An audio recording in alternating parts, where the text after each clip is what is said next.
Hello everyone. Sorry. I sit down and just see the fucking. Hey, it's me, the dog. Um, it's so stupid. It's so dumb. There's been a stupid like shit post that I keep seeing of this guy doing impressions, and it's the worst thing ever. Oh my god, I'm gonna die. I'm gonna die. It's so bad. Fuck you, Effie. Oh my god. Okay. Serious. I need to stop laughing. We're doing episode 5 of Ghostpia today. This should be the last one for at least season 1. I don't know when season 2 is gonna come out. But yeah, I guess we should do this game. Oh my god, I'm dying. Hi everyone, I hope you guys are doing well. Oh my god. Are we doing season 2? I don't know, man. I don't know. Oh god. I've been waiting in this empty town, always waiting. Wait for that certain someone. I've got to work again today.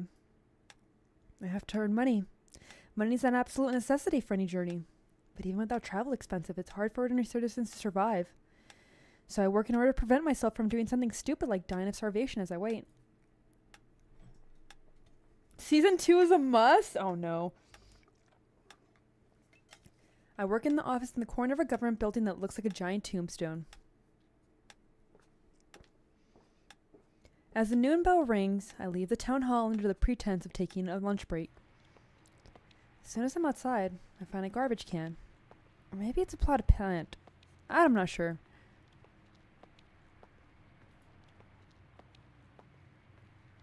Or you just... There you go. Either way, there's an envelope attached to it, which I retrieve before heading back to town hall with a nonchalant look on my face. On the way back, I visit a seedy cafe that's definitely not my taste. I simply chose this place because it's busy. This is where I met him. He's an acquaintance of mine and a regular at this cafe. We chat, closer than strangers, but not quite friends. His hobby is sketching landscapes, so he often shows me a sketchbook. I pick it up. The paper in the sketchbook is quite high quality considering how all the nation's resources are currently being funneled into the war effort.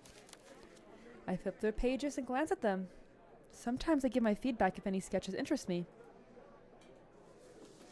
I return the sketchbook after casually slipping in the envelope I retrieved at noon between its pages. Nobody notices. The cafe's dim, and it reeks of alcohol. He pretends not to notice either as he takes the sketchbook back. Apparently, this is how revolutionaries or whatever operate in this country where political power is overly concentrated.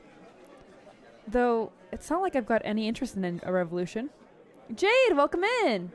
What we doing today? We're finishing up Ghostpia. Are you sure you don't want to leave this town? I'm sure you could go anywhere you want. There's no need to share your destiny with a town like this. You got the freedom, don't you? Nikan, welcome in! I'm not an Oshi, I'm just a little guy. The man speaks. In my opinion, he seems to have way more freedom than I do. What's this game about? Everyone's dead and psychotic, basically. LSD? Yeah. The more I explain it, the more it feels like a fever dream. Behwa! Hello! I'm doing well. I hope you're doing well too. I give him a vague smile as I get out of my seat. He's a few years younger than me. He's young and charming, yet doesn't try to use his power for himself. That said, I was younger than him when I started waiting for a certain someone, wasn't it? And thus, another day comes to a close. I head back home. The salary is pittance, so I'm earning slowly, but surely. The ordinary days continue. Work. Break. Envelope. Even after I've gotten used to retrieving the envelope, I'm so much nervous to eat my bread. Cafe. Talk with him. He's been looking pale today. This continues forever. Before I know it, the seasons have changed. But is it a different season in the same year? Or a different season in a different year now? When I reach out to retrieve the envelope, someone grabs my hand. The secret police. I've never seen them before, but I recognize them immediately. A gunshot. The secret police officer falls. It's him holding the gun. Not the person I'm waiting for, but him. I take his hand. We jump into a train and watch the townscape fade into the distance. And then the bomb drops. Onto the town where a certain someone was supposed to come home to. I let out a fake laugh. He's him! Oh no. What the fuck? What the fuck? I don't know, Punchy. I'm on the same boat as you are. When the image fades out and the credits start rolling, I remember that this was a movie. A buzzer rings and we slowly get up from our seats. My brain still feels numb. That was a straightforward plot, huh? The actors were fairly good, so it was worth a watch. The cinematography was beautiful too. They chose good filming locations. Okay, I need to reduce the audio. I think I get what you're trying to say, but it was boring as a movie. What do you think, Sayako? Well, I kinda spaced out, so... Wait, where's Yoru? Oh my, she's asleep. That girl. She must have been bored. And I agree with her. Hey, don't say that bluntly. It was an interesting movie, wasn't it? I absently-mindedly watch as Pacifica tries to wake Yoru. There's an old movie theater on the edge of an amusement park on the outskirts of town. That's where we are right now. Inside a dim box lined with dense carpet, drenched in the smell of popcorn. It's the kind of place I forget about until someone mentions, but it looks like it still gets some business. It's the last screen of the day, yet half the seats were full. It's mostly elderly ghosts, but there's a few young ghosts too. There's a group of girls around our age. They cheerfully leave their seats as they share their opinions on the movie. The noisiness would normally disrupt the pleasant afternoon that you feel after watching a movie, but it also reminds that there are girls like this among the ghosts in the town. I guess you can find girls like that everywhere. I don't really mind since I wasn't too invested in the movie anyway, but if I were invested in it, I'd want to grab them by the backs of their necks and hurl them out of the theater. Hey Phil, hello! How you doing today? I started to think about how I'd catch them without letting any of them escape, but I stopped myself. That's not what we're here for today. We didn't come here to watch the movies. We came here to see a certain someone. What's wrong with Sayako? Sociopath? Narcissist? It goes on and on. What isn't wrong with Sayako?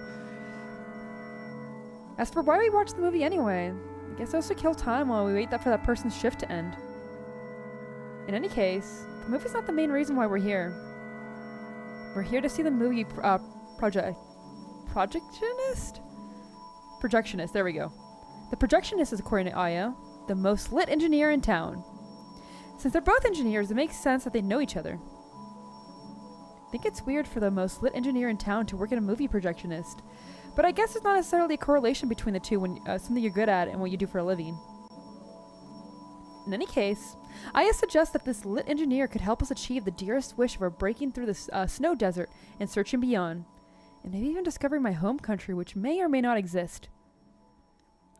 Ever since Yoru arrived, we've been a little distracted with job searching and fighting against the church, but now that things seem to be calming down, we've decided to resume our activities.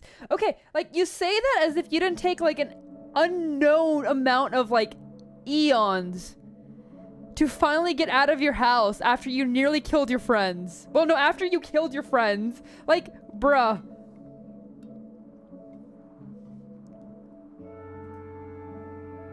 You could probably say we're at peace. Astonishingly enough, whenever we walk around town lately, people just not greet Yoru, but me as well. I'm starting to remember the faces and names more and more of Ghost, and even call a few of them my acquaintances now. Though, obviously, I'm a little more cautious about the people suddenly open up to me. What with the whole Renja thing and all. Oh, I forgot about her. What's this game? It's a VN. I don't know how to explain it because it's like a fever dream. TLDR, everyone here is already dead. They're already ghost. The church worships like nuclear warhead. Main character is honestly a horrible person. Like one of the worst people I've ever seen. Everyone and everything will die at one point. Oh, speaking of Renja, she was apparently both an influential manufacturer and broker of one of this town's guilty pleasures. Specific praise me for my accomplishments of cleaning up the town. The whole progression of events has brought me out of my comfort zone for sure, but I'm so glad about how things have turned out.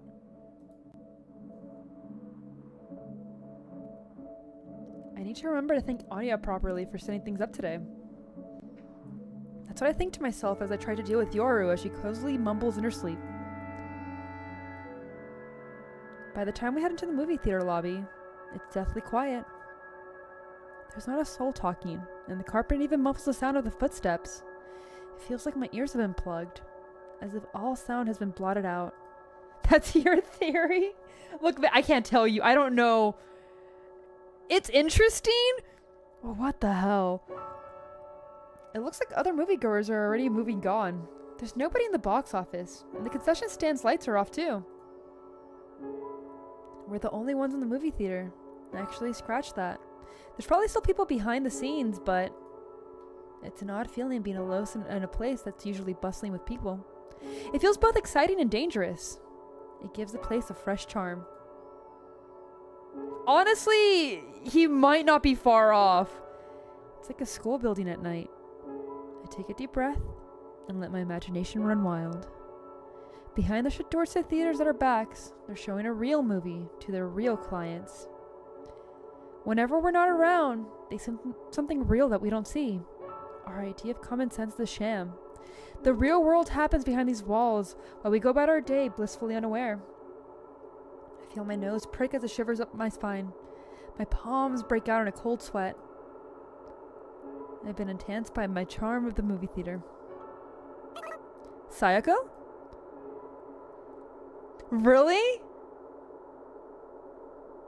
Man, no, I know it's not a good thing because you pride yourself in how much you've gotten from that.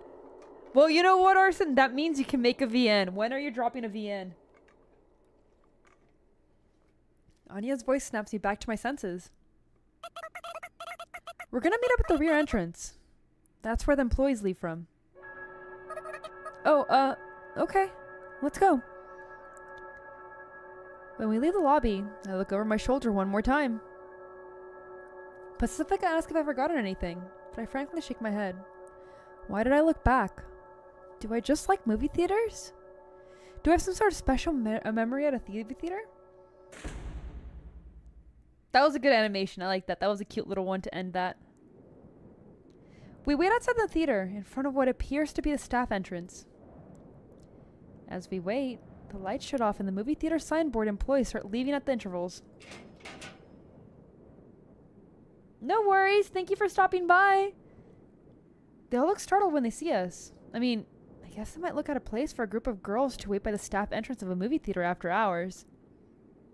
Each time a new ghost comes out of the door, the three of us look at Anya. And each time, Anya wordlessly shakes her head. Is that the one?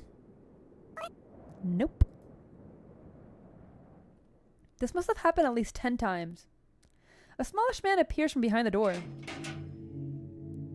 He's short, thin, and has the same red hair as Anya, but his skin is pure white, which only makes his hair seem even more vivid. He's a delicate young man who looks like he's never won a single arm wrestling match. None of the other employees had this much trouble opening the door. He makes it look like it's heavy and sturdy as the door to a bank vault. I can't help but hope it's not him.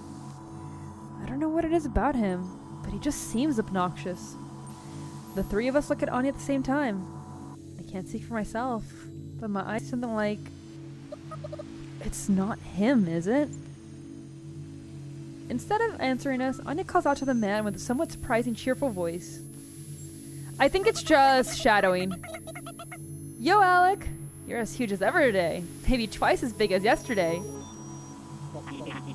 Nice one. I'm bigger than you, though. I can hear Pacifica take a deep breath beside me. When I turn her way, I see her taking a step forward and speak up to the customer service smile plastered on her face. Nice to meet you. You must be Alec. I'm Pacifica. We've heard about you from Anya, so we came here to meet you. Thank you for sparing us your precious time after work. I brought you some sweets from my friend's store. They're delicious, so try some if you like. I can smell the sweet scent coming from the paper bag in Pacifica's hand from all the way over here. And yet it might as well be poop in the bag the way that Alec goes ugh and ugh as he reluctantly picks it up. Yeah, he's obnoxious. I mean, it sounds like Sayako hates his guts just by the way he looks. It's really messed up. I hope you find them to your liking, Alec. Alec lets out a dry laugh. I can't tell his forehead's sweaty despite the frigid temperature. I feel that! No! Effie, don't relate to Sayako! No! You're better than that! Alec trembles and mumbles as he talks. I've got a bad feeling about this. Oh, fuck me! Milady Pacifica, I'm sure you would call me by a nickname upon our first meeting. You are truly a lady with accomplishments of 10 and the connections of 100. Oh, we're starting with the fucking milady. Oh, oh my god. You know what? Effie, I feel that too. Never mind. Oh my god. Holy shit. I'm the kind of guy who's shocked when a stranger calls me a nickname. But it doesn't even faze you, huh? That's amazing. Pacifica lets out a groan. Same. Oh my god. Oh my god. I agree, Tama. Oh my god. Welcome in, but like what? Ah. Alec is short for Alexi. That's his name. Guess I should have made that clear, huh? Awkward silence. Everyone present is uncomfortable. Me included! Nice to meet you, Mr. Alexi. You can call me Yoru. And that's Sayako over there. She's a ninja. Oh, and I'm the doctor of the psychiatry stand. My hobby is doing this and that with Sayako. What do you like to do, Mr. Alexi? I've heard the rumors, Doc. It's pretty obvious in my case that my mental state is in shambles. Please don't get on my case. I can't be healed. And as for hobbies, I've got none. I'm a boring man. Yoru shrieks. I hear you excel engineer. Is that right, Anya? This guy's a genius. I guarantee it. No, welcome in. That's a lie. There's a ton of randos out there as good as me. I'm just the closest one within reach. Right, Anya? Whenever I look at this Alexi guy, I get a strange, irritable feeling. Yeah, the way he speaks is obnoxious, but somehow even his looks are a visual equivalent of nails on the chalkboard. Holy shit! Oh my god! Sayako, Jesus Christ, woman. Sayako, this guy seems like he's in serious need of some counseling. I completely agree with you. One guy, welcome home! Carrots and tahini, ooh. Yoru deals with a lot of patients like this. They all look older than their age, but act younger than their age. And the distance in between their appearance and their behavior irritates everyone around them. These people fuss over even the most trivial of mistakes, and even if you do something good for them, they don't appreciate it. In fact, they even try to find ways to berate you. They can't control their own nature, so the ones that come to Yoru for help are the ones that least recognize that they can't control themselves. When I see them, it makes me wonder if I'm like that too. I mean, they don't even notice their own accursed disposition. Yeah, that's 100% woman, you need help. And like, Yoru's not helping you. She's just making you worse. They don't understand themselves. If you're lucky, you might find one that thinks they're weird about themselves. That's it. Dude. She's just an asshole. What do you expect from Sayako? In other words, I might be like them and just not know it. That would suck. I wouldn't want to think of me like that. Even thinking like this makes me feel like I'm putting myself a step above them. Even thinking about thinking like that feels disgusting. It's not good for these sort of people. I haven't even spoken a word to him. Are we ghostplating, chat? Bro, if you're able to, scum, that would be impressive because this game is a train wreck. Damn it, I always end up like this. Everyone's disgusted whenever I talk. I'm trying to be a nice guy here, but I don't get it. This sucks. Damn it, let's just get to business already. Say, why don't we go to the cafe to talk? Instead of talking outside. Nah, I'm good. Oh, fuck me. An otaku like me would disintegrate in a cafe. Alexi, why are you the worst? Oh my god. Oh my god, he's so bad. Is the game good? I've played it like... I'm on the last chapter of the story. I could not answer that. Yes, probably. Yo, good job, scum. Otaku. That's another archaic word he used. It refers to someone who'd rather be alone with machines, games, and other chemics than interacting with other people. The term otaku originated in my home country. But it's not a race or a clan or anything. It's an ideology. I am gonna lower the music slightly. In that case, let's talk here. I heard you can help us. I think it died. I know some of them expired for some people. That's right, Alexi. I'm sure we've talked about this before, but I want your expert advice on how to reach a breakthrough, and I can't reach with my skill alone. Could ask for help from a smelly otaku like me? I'm flattered. Might be hard to believe, but I do want to help you ladies out. If I can, that is. I hate this man. I hate this man so much. Whoa! Thanks, Alec! But you see, I'm a little preoccupied. Basically, I need to finish my current research project first. Yeah. How long will this research project take? I don't know. Do you have a rest estimate at least?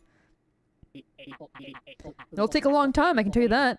But I won't pretend I know something that I don't. That's why I said I don't know.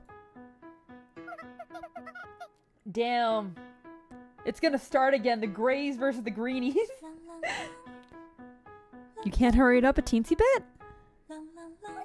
You could also multitask. As if. We otaku are traditional single taskers.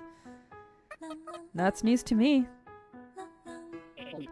Why are you in such a hurry? We ghosts have an infinite amount of time. If we didn't, we'll solve a problem. Why not just wait? Jesus, Punchy. If you can't wait, you can ask someone else, in my opinion. Don't expect so much from me.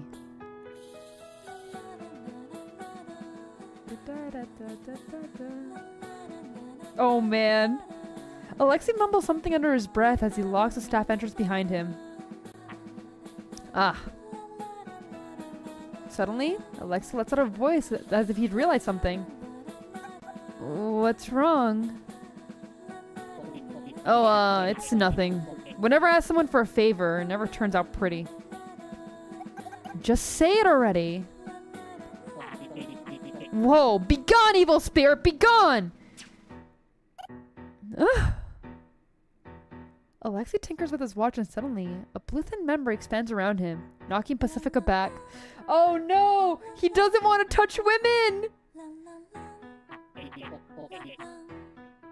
Oh my god, scum, that would be hilarious. What's the big idea? Don't spook me like that! You're the one who spooked me! What's with this bubble thingy? It's my portable otaku guard, Pog! Oh, I'm in pain. Serves you right. You won't find this much strength and this small spies anywhere else. Oh my god. Oh my god. This chapter is gonna get hard. Oh, it's gonna be so hard to get through. Oh my god. This character sucks. Holy shit. Yoru whispers, this is starting to get kind of exciting. I nod back. I can see why Anya places so much confidence in Lexi's engineering skills. So I think to myself as Yoru secretly gets pumped up. She does have a taste for weird things after all.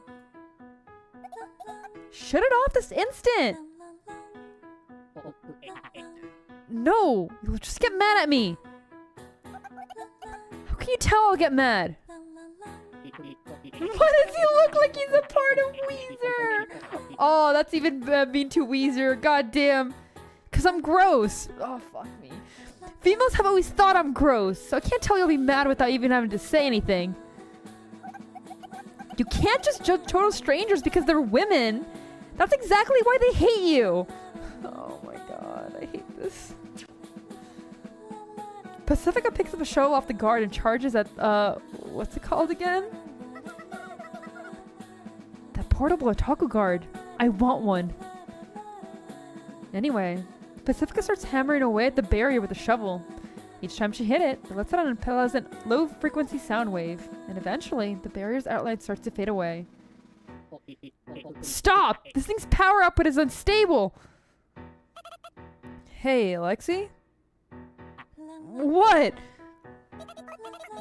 Even if you made a shitload of bad impressions with women, this is low, even for you.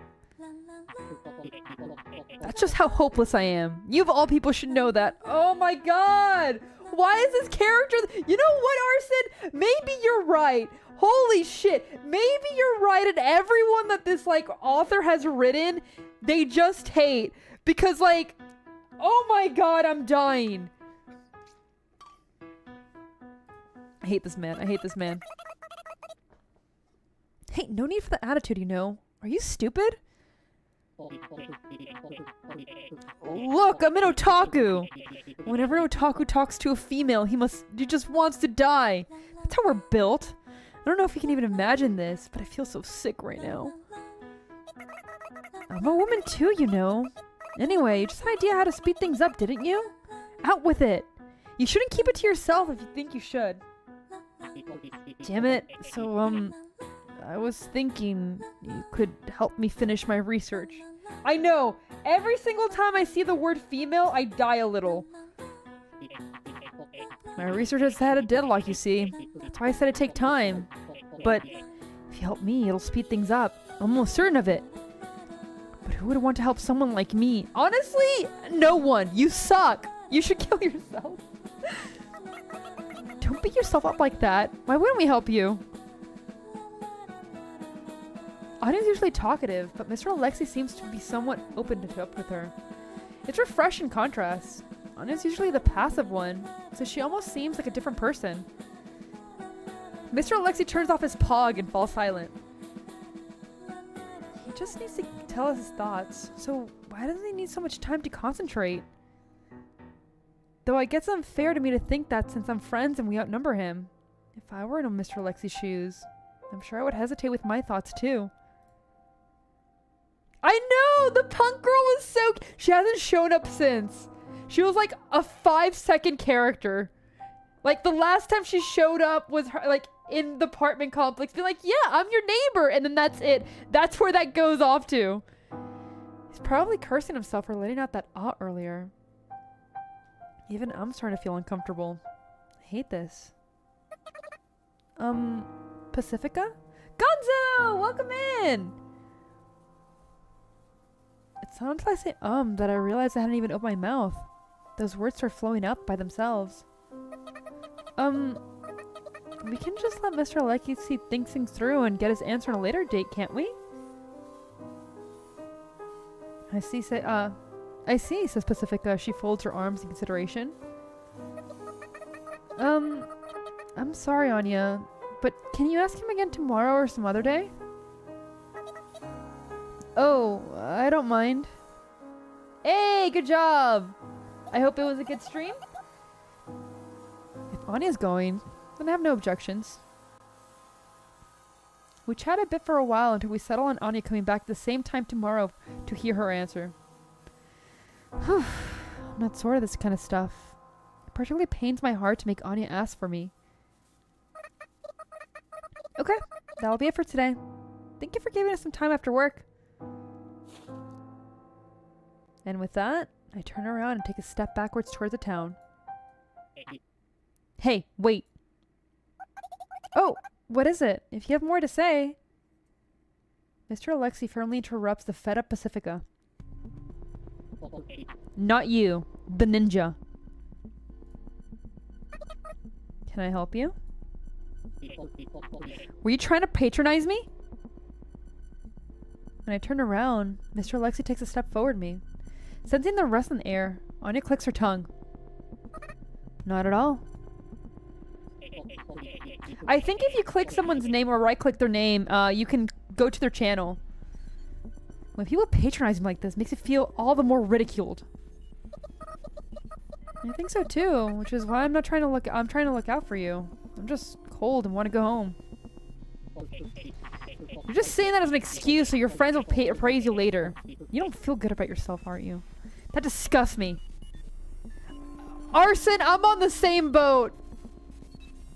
Oh, you're on mobile? I see, my bad. Mr. Alexei's face is fully flushed. He takes heavy breaths in and out, wheezing hard. Your next line is, I totally get how you feel, isn't it? Oh, really? That sucks. That's really dumb. Yeah, I do get how you feel. I also kind of get the way why you'd be aggressive about it too.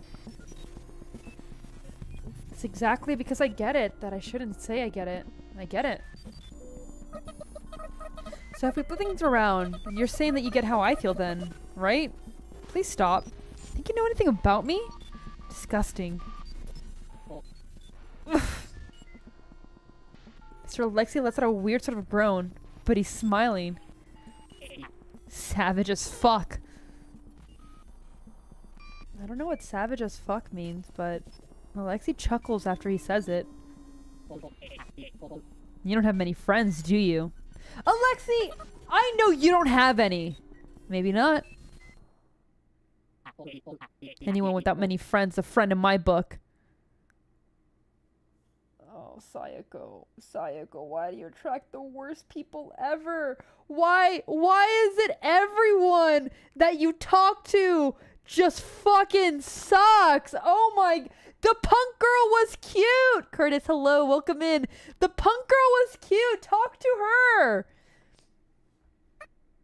What? That's my personal theory. Fine, I'll show you the goods. Come with me to my lab. This time, Mr. Alexei turns his back to us and trots off. His shoulders shiver, and after a few steps, he stumbles. Yor gives a smile and a thumbs up. That guy's a pain. I agree with Pacifica's grumble in the silence of my heart as Anya helps Mr. Alexei get up, and we follow behind. Yes! She was so cute!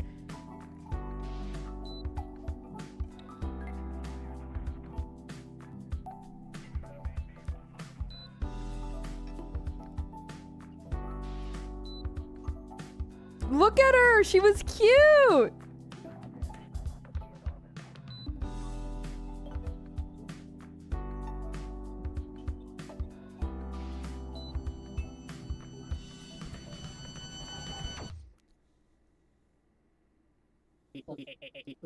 If you weren't expecting much from my lab, then... Hurry it up already! We're standing in front of Mr. Alexei's house. From the outside, it looks like a lab and more like a bougie villa. Imagine this annoying fucker having a better house than you do. Having like a better everything than you do. Sorry, just fixing something really quickly. There we go. He lives better than you do. He has a nicer place than you do. He actually interacts with people, a better job. Oh my god, I'd fucking kill myself. Financial skill issue? In this town, no, not only that. Hierarchy issue. He's the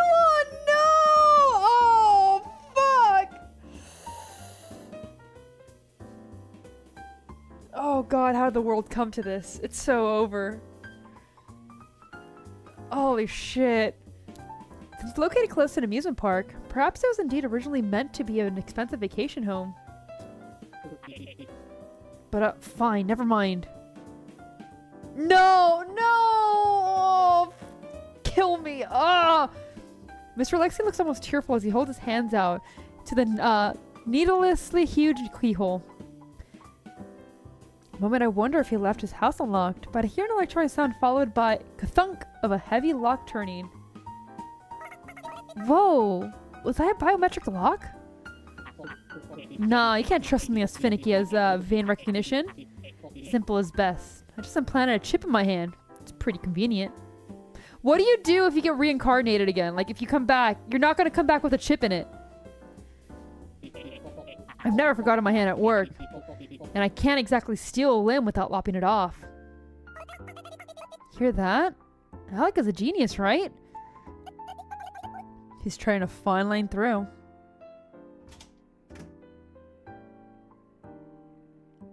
The door opens. The light turns on automatically. And a moment later, the air in the room gets pleasantly warm. I guess the heaters turn on. What do you mean, which Elon? We stand in the front entrance as we look at the interior of the room, which is just showy as exterior. This way. Sorry about the mess. What mess? This place is so clean and stylish. You'd expect a gentle housewife and boisterous children to come out and greet the man of the house. It's such a stark contrast to the image of the homeowner. What a nice house, huh, Sayako? If only our place had this much space. Kill him and take it for yourself. Do you live alone, Mr. Alexei? You two are pretty much the only ghosts who live together. Everyone else lives alone. They're talking about Elon Musk. They're comparing him to Alexei, who is the ginger. Oh, I didn't know that. This is my workshop, and... damn it, I knew it! Why must you do this to me, God? The workshop's what appears to be a remodeled kitchen and dining room. Unlike the rest of the house's beautiful interior, it's the only disorderly area. Mr. Alexei quickly runs to what is likely the dining table that he's remodeled into a huge work desk. Just how much has gone back today? I'm left wondering what he's talking about when he starts screaming at the ceiling. No, his name is Alexei. Or Alec. It's one step forward and 3 steps back. Way too much has been disappearing lately. No, don't tell me. Not the bolts too? It's a jumbled mess now. Mr. Alexei laments as rampages through what appears to be a pile of parts left on the work desk. The module looks okay, but where's the cable? Is that gone too? How could this happen? FML. So what exactly are you making? Isn't it obvious? How is any of this obvious? Okay, what if I do this? Mr. Alexei strikes a few keys on the number on nearby computer board. He's making a sex bot.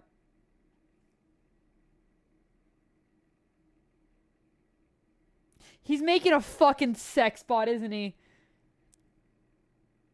God, I hate this person so much. Whoa. A translucent woman's head starts floating midair. The spectral has much impact. I unconsciously pull out a gun and barely manage to stop myself from pulling the trigger. Calm your tits. It's just a hologram, a 3D projection. What is this? She's what I want to show you today. We fall silent for a moment as to search our memories. That head does seem familiar. A girl with a faint smile. She's not fully grown up, but if you stare at her for too long, you'll get a glimpse of a mature woman. Something about her seems to hide some inner darkness. Have I seen this ghost somewhere before? I can't say since I don't have any female friends. She's attractive. At the very least. She's pleasant to look at. Oh! The movie! She was in the movie! That's correct. Those words permeate into my head. The way the sweetness of the rock candy permeates into your mouth when you're tired. It's like I've been waiting for it. But on the other hand, I've got a bad feeling about this. Was the girl in the movie his project? Isn't she wonderful? I mean, I guess. No, he's... Oh my god, what was it? He's that guy who was building his own T-doll. That's who he is. He saw a girl and he's like, I love her. And then decided to build her and make her 3D. Hi, randomizer, welcome in. Yeah, that guy. That's who he is. I mean, I guess. But she's only in the movies, right? Indeed. She's nothing more than an image caught on film. She has no substance. Of course, the fucking Ava reference. Oh my god. No, you are not right. In other words, she's just an illusion. But what if I can make her real? Wait, so Alec, you're trying to make this chick? You're trying to build 416? That's who it was, right? He was building 416? No. That's not it at all, Anya. Good, I thought you'd gone way off the deep end for a second. Oh, I'm sorry to hear that. I hope you're feeling better now. I'm just deploying her into this shitty world. What? Why do you suck so much? Oh boy. What do you mean deploy? He means make, but with a fancier word. Not at all. I thought about all the shitty women in this town. At least you'd get me. To make her would just simply create something in her image that would act like her. But what's the point in that? Yeah, what would be the point in that? What I want to ascertain each and every of her functions, either abstractly or concretely, and deploy her into this world. Not in spirit, but in body too. That's what this project of mine entails. And then what? I'm glad, random. I live with her, obviously. You see it in anime all the time, don't you? Every day, she'll wake me up, eat meals with me, and welcome me home. Oh, God. This is like... This is gonna be horrible.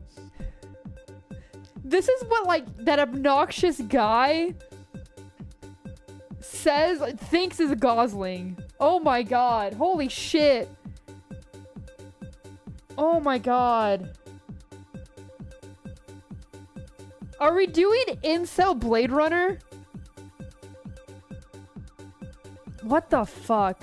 Yeah, scum, this guy's you, that's why. And sometimes we might argue, but I'm sure she'll enrich my life overall. Everyone gasps about Mr. Alexei. No, let's just call him Alexei. He's lost my respect. Patrick Bateman has some more shit. Like, at least Patrick Bateman, he's just a socio-psychopath. This man's just an incel.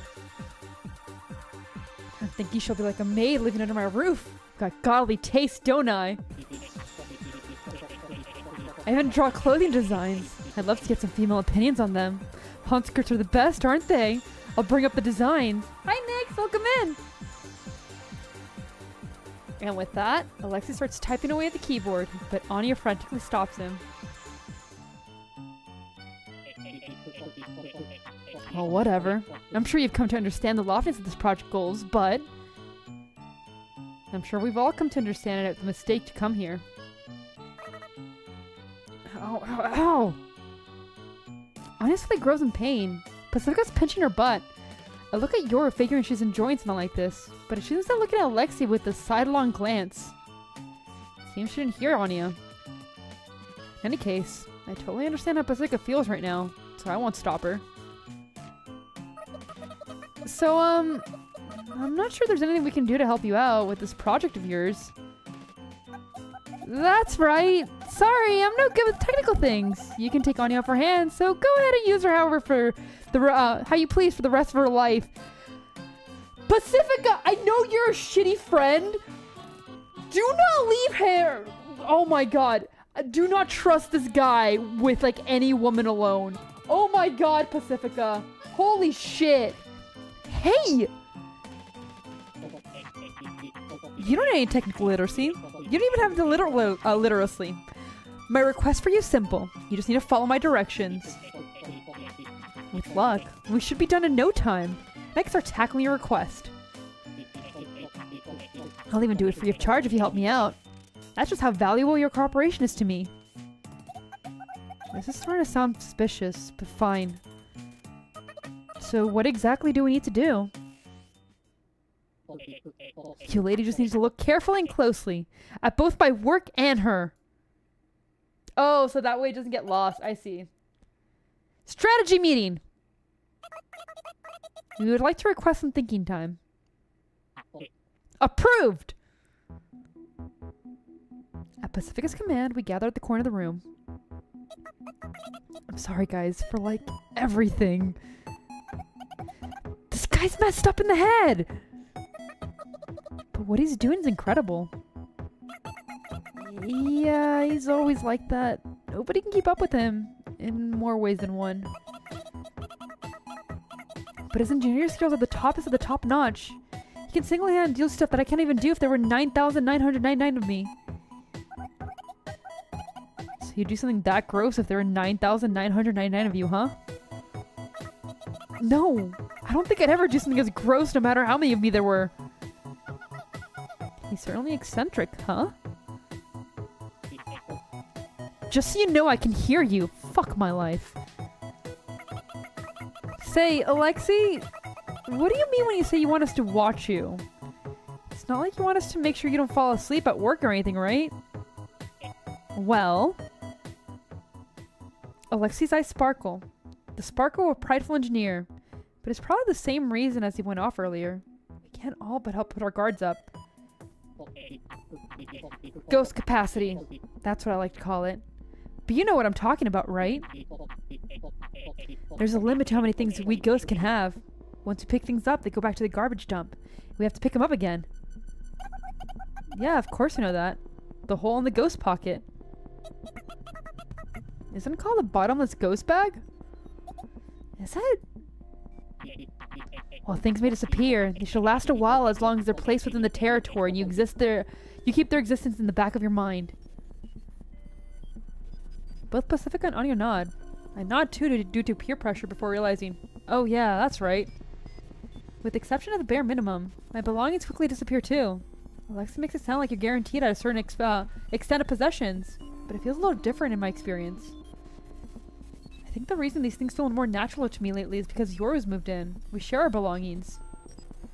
And now that I've figured out that gunshot wounds and other injuries count as belongings, I've actually been finding it pretty convenient sometimes. I've never paid any special attention to it before neither. Never, ever! Not even once. However... Pacifica lets an agonized groan when Alexei screeches mid-speech. She's too detailed. The sheer volume of information necessarily to imitate God creation of man is far too much for our ghostly bodies, it seems. Huh. Alexei picks up a part of the scattered heap on the work desk. His eyes seem filled with a deep sadness. No matter how I assemble her parts, no matter how I code her personality presentation program, parts of her disappear if I take my eyes off of her for even a second. Probably random parts would disappear. The bolts and the entire skeletal structure disappear this time. So she's incomplete and I can't show her body to you ladies. FML. Alexei explains in an oddly dramatic tone, but I can feel his calm enthusiasm as he tries to convey his objective truth. We're not normal. We weren't humans that lived. We only called ourselves ghosts for convenience. We don't actually know what we are. If you ignore the fact that we've excluded from the phenomenon known as death, then it certainly seems natural to call us ghosts. After all, we can't survive in sunlight. Intuitively, it makes sense to think of us as ghosts, or at least ghostly. Her volume exceeds the capacity of the container, so I just need to prepare a new container. Perhaps she could be contained if there were more ghosts to perceive her. But when you're missing the facts or the limits to what we can possess, that intuitivity starts to falter. So once again, my request you ladies watch as I assemble her. I prefer if you slept in shifts. That's all I need you to do. You wouldn't have storage to do computations, right? For how long? Probably won't be done a single day. You want to take a few days off from your jobs, that's for sure. They don't know what they are. Like, they don't think they're human. Considering the number that there were, they might just be coding. Which kind of makes sense. There's a limited storage then. I don't know yet. I still don't know what they are. Anubis! Hello! I have been, but I'm gonna drink more water just to be sure. Good. Delicious water. It might be a simulation. I'm sure the others aren't scared though. I mean, why be scared of ourselves? We're not here to prosper. We're not here to expand. We're just here to exist. This won't have any negative effects on our body, will it? I'm a little scared. Yeah, that's why, like, okay, so that's why when they said that there's 1,024 ghosts, and, like, there was a new one, that's what caught my attention to it. Like, I don't think this is the real world. But I don't know. That's why I ask an odd question. I want to distract myself from with some talking. There may be some negative effects, I'll admit. If you're scared, just sleep through the whole thing. Alexi might not know this, but I've had this sort of experience before. Do you feel like it's somewhat difficult to acknowledge new things? But there's no point telling him right now. It's an emote. So the O is the head, the 7 is a salute. So basically it's like a little salute. They can do hi, bye, good luck, things like that. That's what 07 is. That's not what Sayako's saying. She's not scared of working with you. She's scared of you. She's looking for a reason to decline. I'm just telling the truth as close as I see it. Even if you're telling the truth, the tone, attitude, and syntax you use to tell us that makes all the difference, you know. You must have failed your public speaking classes. Just hearing the phrase public speaking classes feels like a punch to the gut. I'll do it. I don't know if I can do it well, but there's no harm in trying. Oh, you will? I'm in too. You've definitely gone off the deep end this time, Alec, but as a lowly engineer, I'm intrigued. See now? My presentation was flawless. These girls are just softies. I won't pat myself on the back with a presentation if I was you. Anyway, since Anya trusts you, I intend to trust you too. But I don't trust you enough to take off time work. Pacifica's talking to Alexi, but it sounds like she's actually directing those words to us. Someone will need to watch him for dangers outside of while these girls are preoccupied. You also don't know if the church will try something either. Seems like Pacifica acting nonchalant to melt away my looming anxiety of being separated from her. Or maybe she isn't. The world doesn't revolve around me. That'd be embarrassing. Thank you. Don't worry about it. We're just dividing the roles. Well, Yoru, looks like there's 3 of us. I'm not in. Okay, for now we'll have to put our notices that we will be on break from... Would you like to continue?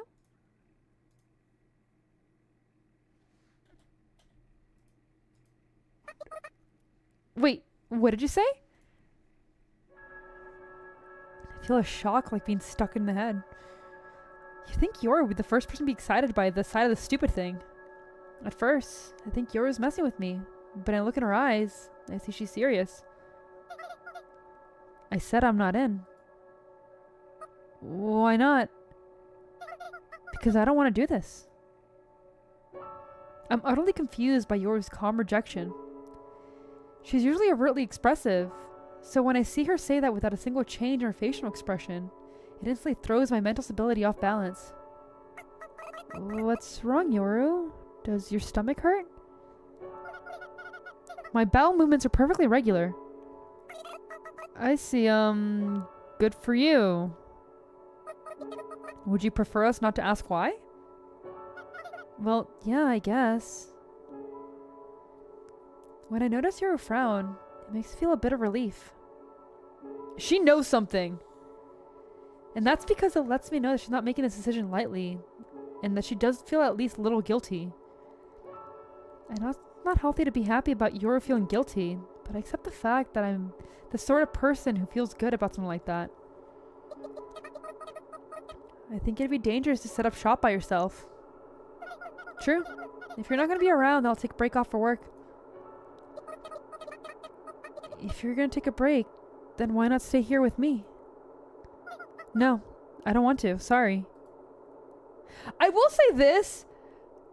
I respect Yoru for that. Because of the entire situation of like, no, I'm not doing this. That's a boundary. That's it.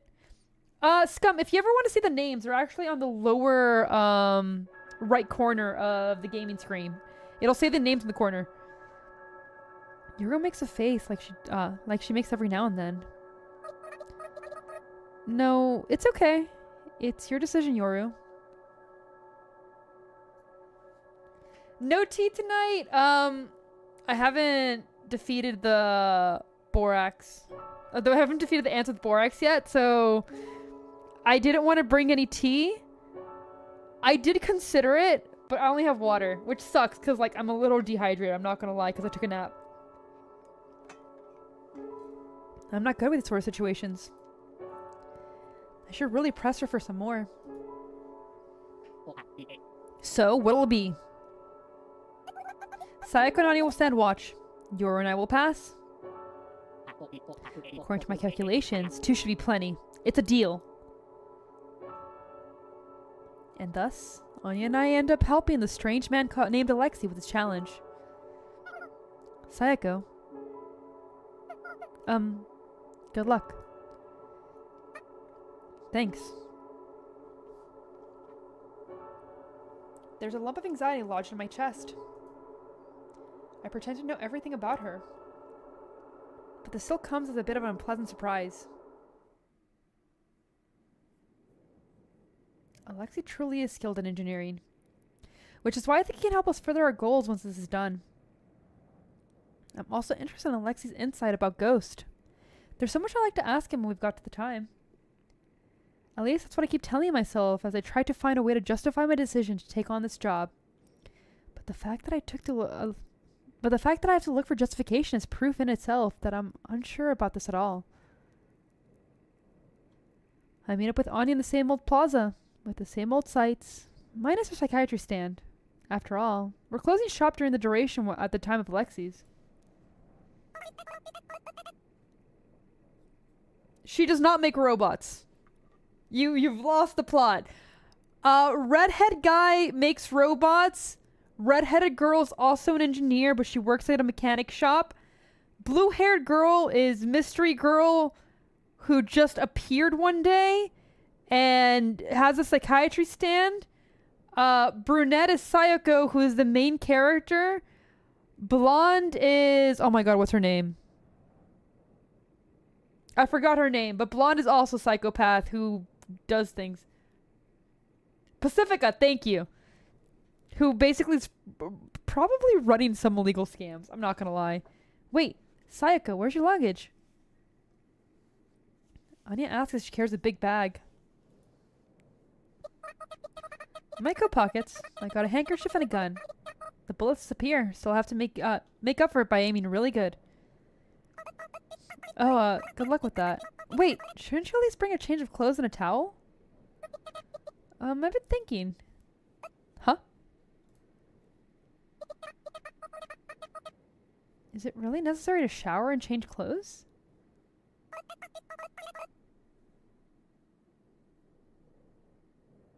Yes! Shower at least daily. Change your clothes at least once a day.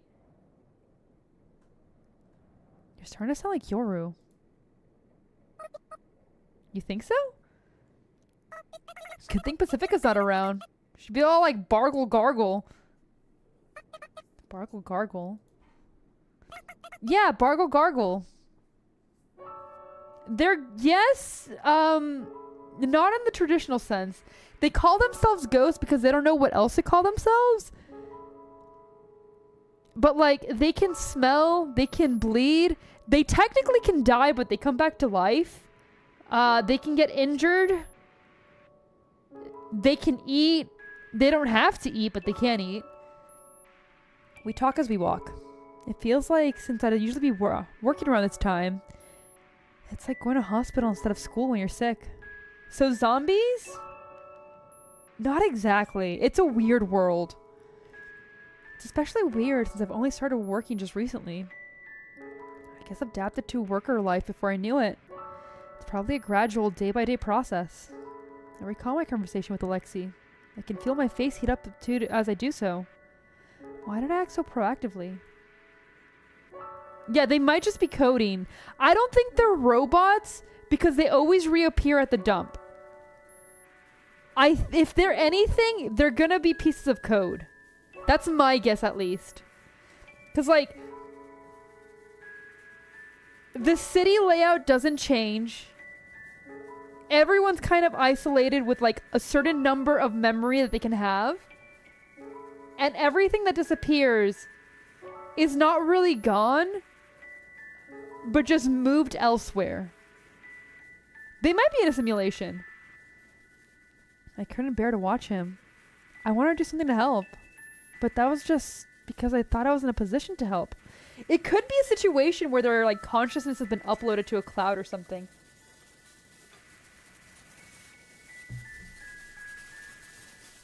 Help? Me of all people? With my social standing? I think those thoughts to myself as we approached the amusement park. We were here late last night, but it's operator's hours right now. So there's cheerful music playing with decorative lights shining around the night sky. It's kind of extravagant by the town soundtrack. Anya, have you ever been to the amusement park? The art is beautiful. Okay, so I don't know how I feel about the plot. I don't know how I feel about the story. But the reason why I've stuck with it this long and the reason why I'm not sure if I like the game or not is because, like, the art is very creative. And so is the entire, like, old TV standards. Yeah, the animation's wonderful. I ask. I've never been there myself. At least, I don't think I have. Well, I've been there a number of times, but I don't have much fun, though. Why not? The amusement park itself is fine, but the problem is the customers. Do they have bad manners?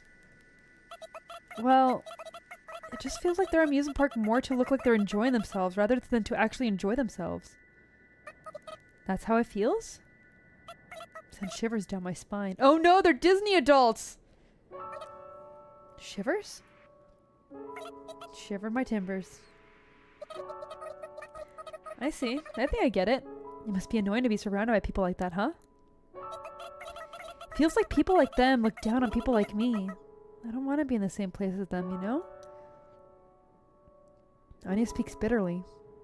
I've really thought about it, but I guess a sort of vague social hierarchy exists in this town too. Maybe as a foreigner, I'm just excluded from the pyramid entirely. Sorry if I asked something I shouldn't have. No, it's fine.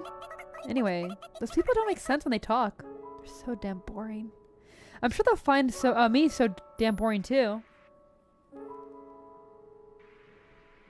Oh god, Strat. No! Anya gets her head back in the game and readjusts her bags that just starting to slip off her shoulder.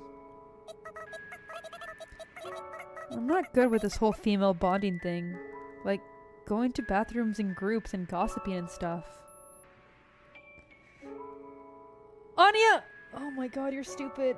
It doesn't matter. Just be friends. It doesn't matter what they are. Like, if they start doing that shit and you're not into it, just don't do it. You'll find your tribe. It's fine. Girls who can't get into that sort of thing end up with no choice but to join groups of guys, don't they? Not really. I respond with a vague, It's been a long time, I think, since the last time we've talked about interhuman, or rather interghost, relations. It makes my heart start to clench. But I suppose we can only really talk about this sort of thing when it's the two of us. Anya and I keep talking about somewhat complicated topics as we walk down the path. I'm so glad we could walk together like this. But when you join a group of guys, then you have to deal with romance and all that poop. So it's gonna be even poopier. So I'm glad I got you girls.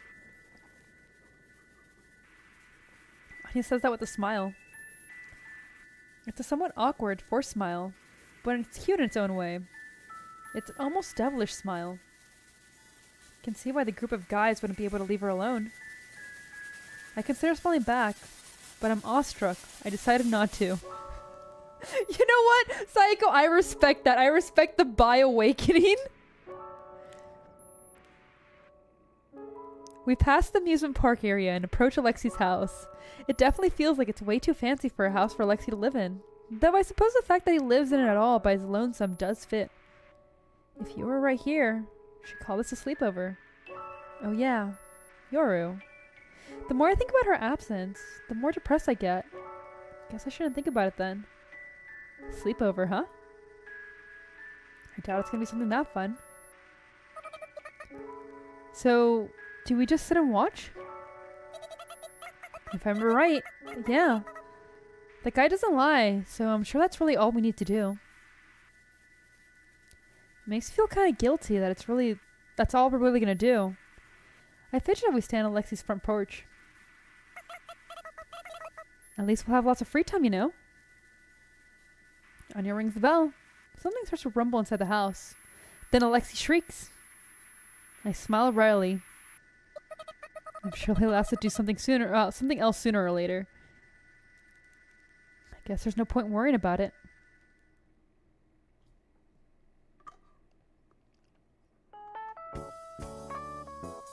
That's a cute artwork. Oh my god, she looks so cute there. If only she wasn't like the worst person ever.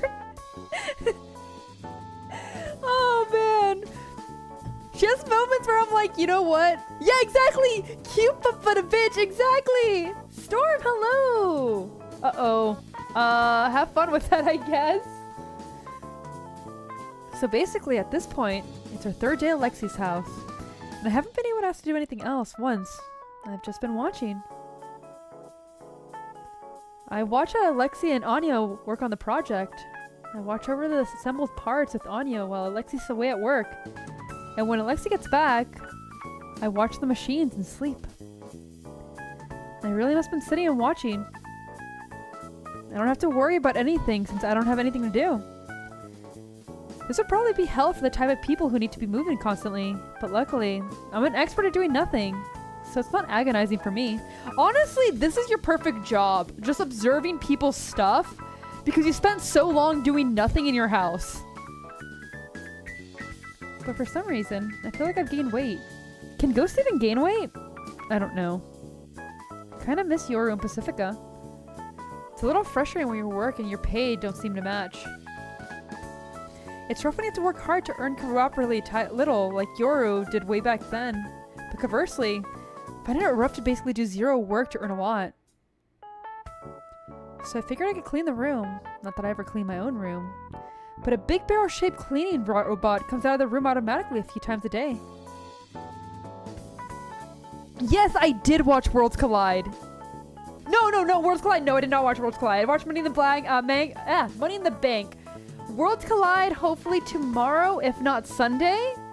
I'm waiting for some friends to clear up their schedule because we watched in like a group together. And they unfortunately are busy. So not yet. Hopefully this weekend. I don't think I'll be able to after stream, but hopefully this weekend.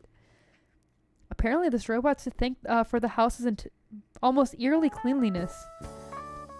It's not Alexi secretly the neat freak who obsessively cleans his house. For some reason, that's a relief. This cleaner robot is pretty well built.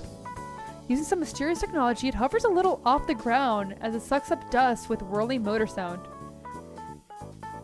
For bigger messes, like when Anya spilled her sugary coffee on the coffee floor, some even got on her clothes, but she had to change out, the robot extends a mysterious arm to mop everything up. I think that was before bedtime the day before yesterday. I know! Mr. Iguana had his, like, oh my god, he has debut in, like, US. It was so good. I've seen a few things about Mr. Iguana. I love Mr. Iguana and the little plush. I'm so glad he brought the plush. Oh my god, his drip is immaculate. As I watch the machine smoothly pick up the trash, I murmur, I want one for our place. Anya comes out of the shower, drying her hair with a towel. Seems like she heard me, so she starts talking about the origins of the machine. Oh, she looks so cute! Alexi and I made this thing together, due to an annoying customer request. It had been made from the ground up, so Alexi asked for my help. Though, it was mostly Alexi's work and I just helped. Contrary to her self-derisive words, Anya seems pretty proud of herself as she talks about the cleaner robot's features. Yeah, okay, so if you guys haven't noticed that, every single time that they're talking and it shows their sprite, it shows them with how, like, they've changed. Like, if they're shot, it'll show a wound and where the wound is. If they took off their jacket, it'll show that. It'll show all of that.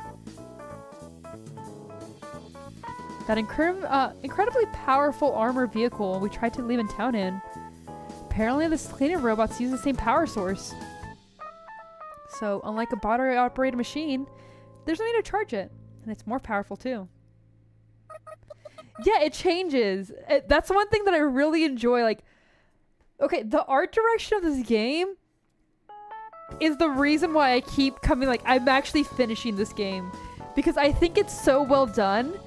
There's little things that you wouldn't even think about that they put a lot of effort into. That honestly, most games don't do or care to do. So, could this thing explode? Maybe if I'd made it. But while Lex is amazing at hardware, he's actually a software guy. The software meshes perfectly with the hardware specifications and has complete control over the generator's current state. Software refers to programming, and hardware refers to mechanics, right? Oh, yeah. Kind of gross, aren't I? Just blab on and about technology jargon, like an otaku. No, Anya! There is a difference between being that fucking dweeb and actually liking stuff. You can like mechanics. Enjoy it. You're normal, Anya. No, even better than normal. She's so cute! Anya smiles gently at my words. I almost feel like it's not even Anya I'm looking at. If only. Thanks. It is because of her flat, wet hair? Her dressing gown? Wait, what was I saying? Recalling memories is a good way to kill time. You can try to see how many details you remember. Any ambiguous pout can be supplemented by exfoliating what you remember and adjusting memories. Alright, I'm pretty sure. Hell yeah! Yahoo! My memory recollection is suddenly drowned out by some strange voices. What happened? Oh,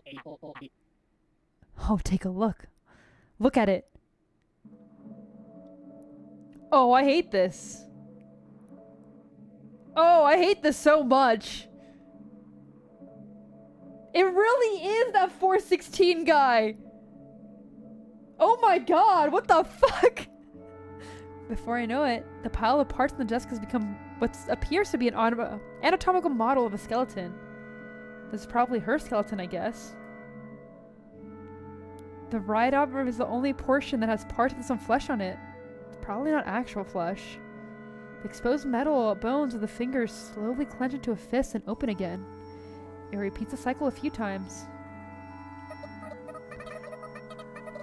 No! But I did not want to be validated. It's so bad. I hate it so much. Hey guys. If you guys are lonely, even if you can do robotics or anything, just talk to women. Talk to women. There's so many women. Be nice to them. That's all you really need to do. Holy shit. Oh my god. Don't end up like this guy.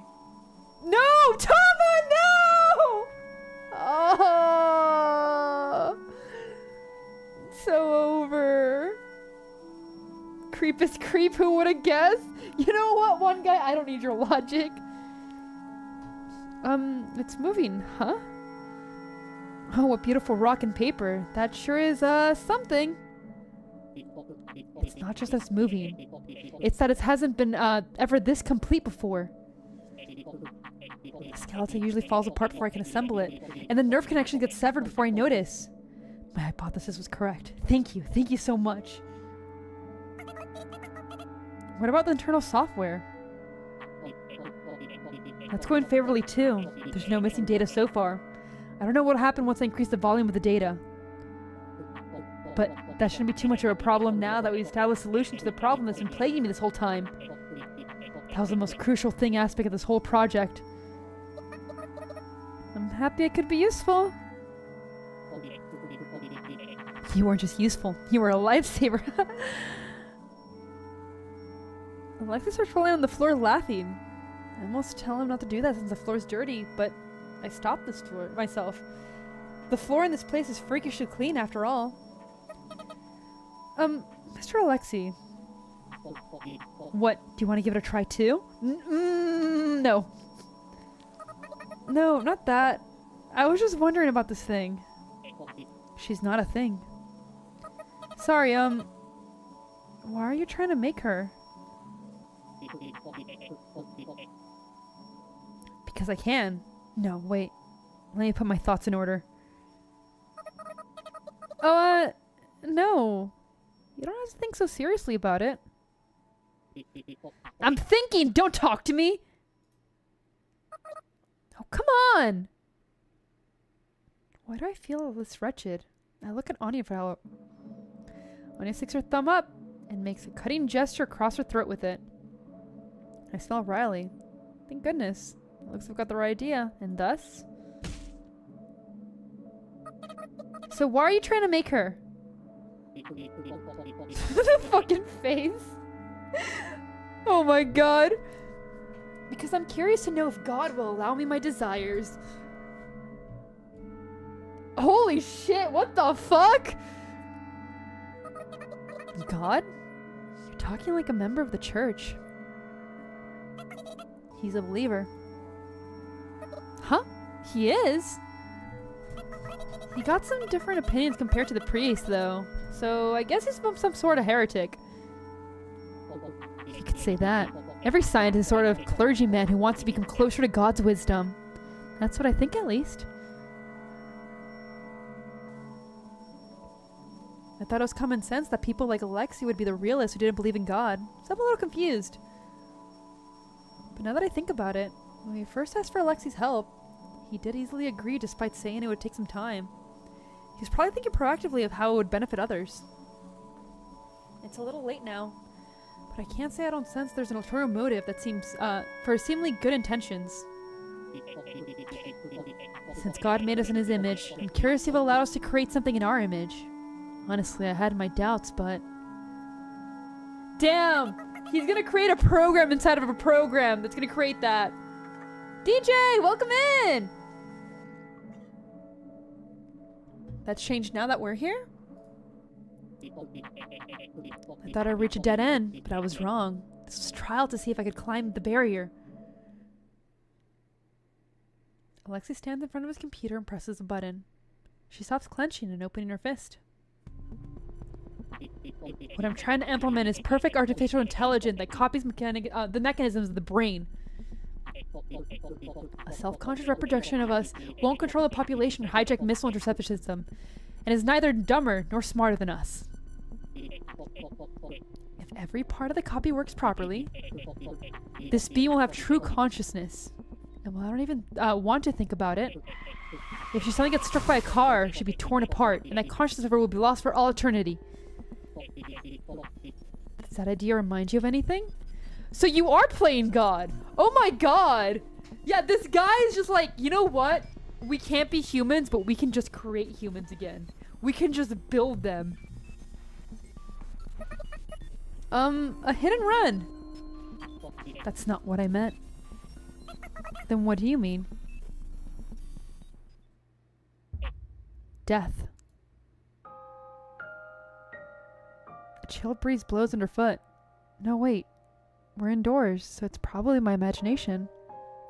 As soon as I process that word, my spine shudders and I find it hard to stand. An eternal, wakeless sleep. Ignoring the final destination of the soul, the body decays, and those left behind can do nothing but remember the departed. Now what does that sound like? You mean... Yes. Just like a human being. Our blueprint, our origin.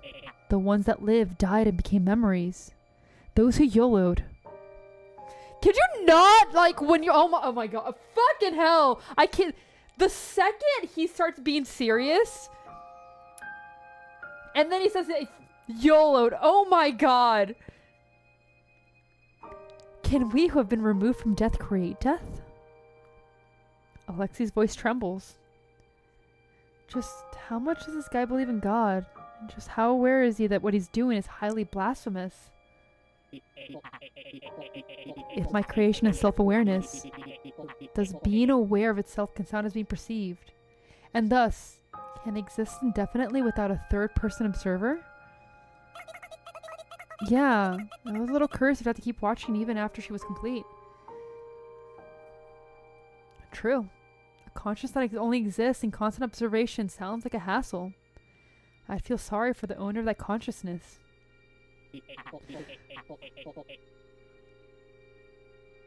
Okay, so... This is getting into psychology, and I didn't expect this, like, this game to actually go into that. What? Every now and then, like, this game takes a weird turn that surprises me. Why are we getting into what? I thought it was just, like, random gibberish thrown at a wall. What the hell?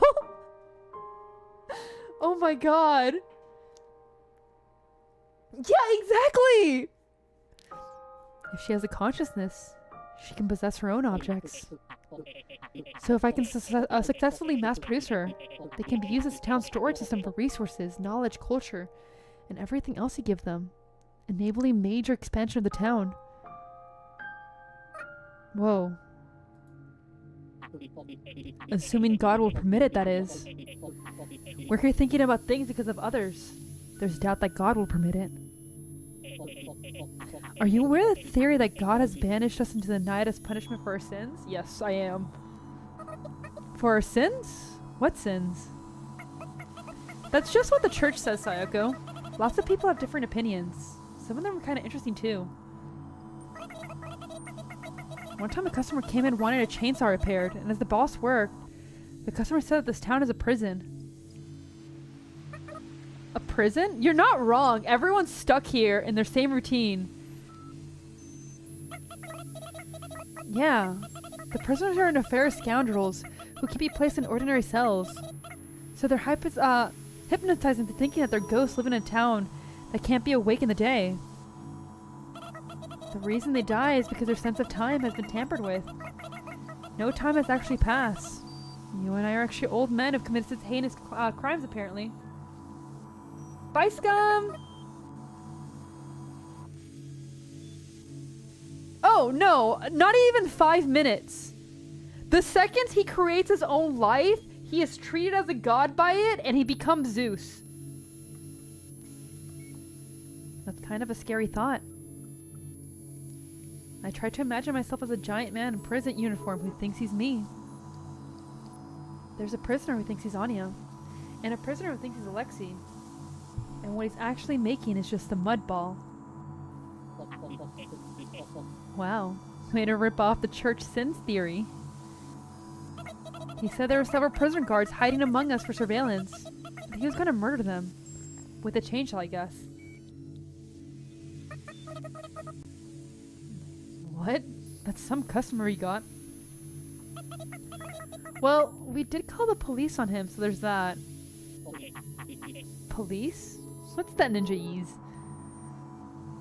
Anya laughs at Alexei as if he said something funny. Alexei's shoulders shake up and down too. I guess everyone in town agrees that the police doesn't really do much. Anya says, well, I guess they work for us just as much as I do, and then continues. According to an acquaintance of mine, this is a theme park. A theme park? Like an amusement park? Yeah. According to an acquaintance, there was a war. The country had lost their population almost entirely wiped out by a missile, leaving no trace of their culture or language. Oh, so it's another scary theory, huh? A missile, huh? I see it. The country that won came to regret their actions later.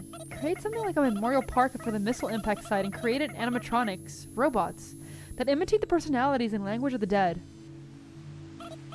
Leaving the devices at their own devices as a reminder for generations to come that the people had wiped out with their own hands. And were those robots? That's right. We're sent out to recognize when a visitor arrives, and we're forced to sleep for after-hours maintenance. What we think of as a morning isn't actually morning. And so, the weird list of names written in the missiles meant as a memorial to the victims who died. Yeah, that is Westworld, absolutely. The prisoner in my imagination turned to robots. I imagine Alexei with exposed, somewhat rusty metallic joints. As we talk, there are kids on social studies field trips watching us, anti-war pamphlets in hand. There must have been some sort of real-time automatic translator translating our words, and the kids just go, huh, as they listen, not quite understanding what we're talking about. We just keep talking under the mistaken impression of having granted our own consciousness. That's the kind of thought that keeps you up at night. Like, maybe people can hear my thoughts. That kind of thought. A paranoid fear that you can't prove either right or wrong. Whoever thought of that must be amazing. Actually, I'm the one that thought of it. Amazing! You might think that I sound like the Chainsaw Man I mentioned, but it's a pretty solid theory, don't you think? I even tried to address why we sleep in the morning and why certain things go back to the original state. Yeah, like, the shift is always wild. So you're more talented than you give yourself credit for, Anya. Anya slaps me on the shoulders. Oh my god, Punchy. I was just bored before, that's all. Thinking about things to talk about is pretty fun pastime, you know? I mean, why not? I'm ready to come up with my own theories, aren't I? Yeah, I guess so. So, lots of people like a good conspiracy theory. And I'm sure a lot of them will find Yoru awfully suspicious too. The church locked Doctor away before, didn't they? I hypothesized that they were afraid of mass hysteria instigating by such conspiracy theorists. Is Yoru that important? Yoru's a weird outlier! Sayaka, why are you so stupid?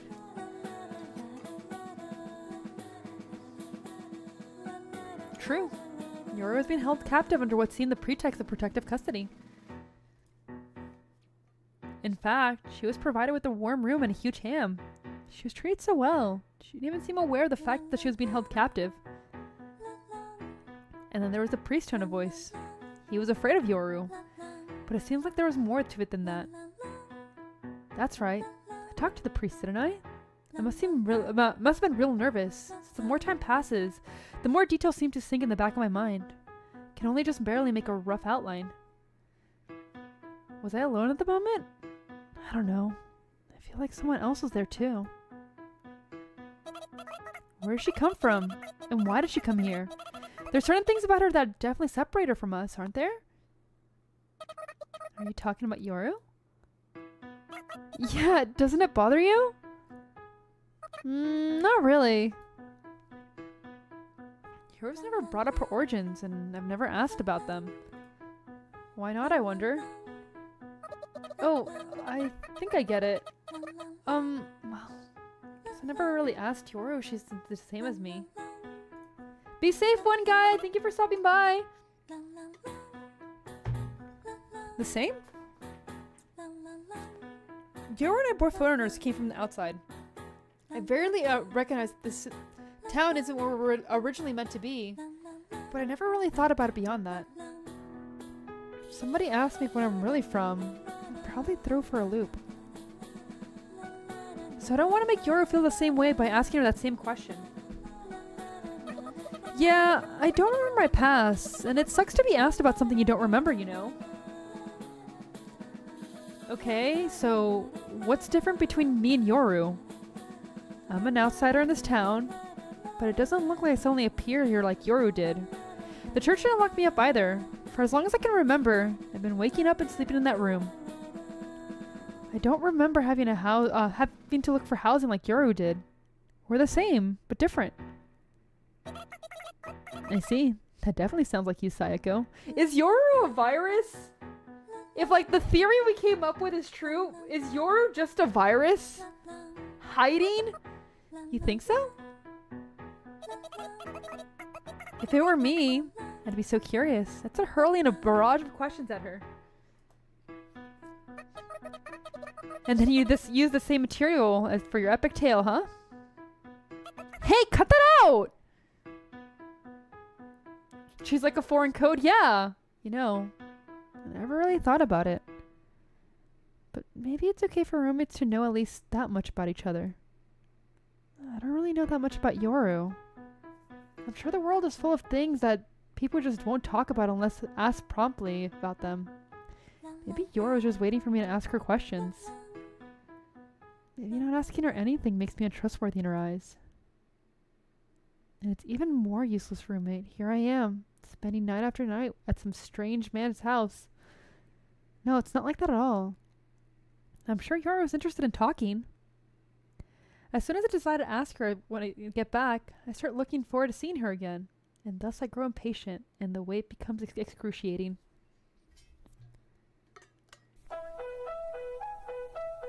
That's cute. Okay, sweet. We're halfway through.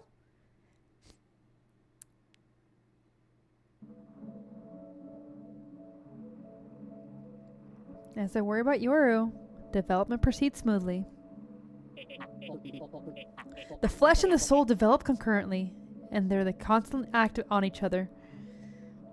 With that declaration, Alexei spends half of his time tinkering with parts, and the other half typing on his keyboard. Motion tests advance from the right hand to the left hand, and then to the upper body to the lower body, down to the toes. It's almost like it happens in fast forward. It really makes me feel awestruck at how science has progressed, like Renja's spider, except without immediate danger. A single man is single-handedly carrying out a project to recreate the human in the comfort of his home. Has culture really progressed that far? Can a human be recreated as easily as a somewhat intricate hobbyist diorama? Actually, on second thought, Alexei's an outlier. But if he's this skilled at engineering, why does he work at a movie theater projectionist? Maybe it's just because all ghosts seem to be somewhat reserved when it comes to the work. Alexei decided that today would be a first outing. But out in this case just means out in front of the house. Now that the full body unit test is complete, he wants to install a temporary personality file and check for any movement issues. I push her in a cart. Her black skeletal frame is exposed. Her head crudely replaced with a speaker. She looks like a mock human and more like an uncanny art piece. Alexei moved the test ahead of schedule to today since the snow just happened to stop, thereby minimizing the risk of danger to the parts. Okay, let her down over there. I let her down from the car as instructed after Anya and the cleaner robot sweep away the snow at the designated location. As previously instructed, I insert the cable into the port of the back of her neck and hand the other end to Alexi. I advise you step back a bit. There's no guarantee that there won't be any malfunctions. She's got some ridiculous horsepower. You never know if an arm can come flying off. Alexi plugs the cable into a laptop and starts typing away at the keyboard. Okay. Good girl. Easy does it. Here we go. Don't call it good girl. Oh my god. He's gonna fuck the robot. Oh, he's gonna fuck the robot. It's so over. I fucking hate this guy. I hate this guy so much.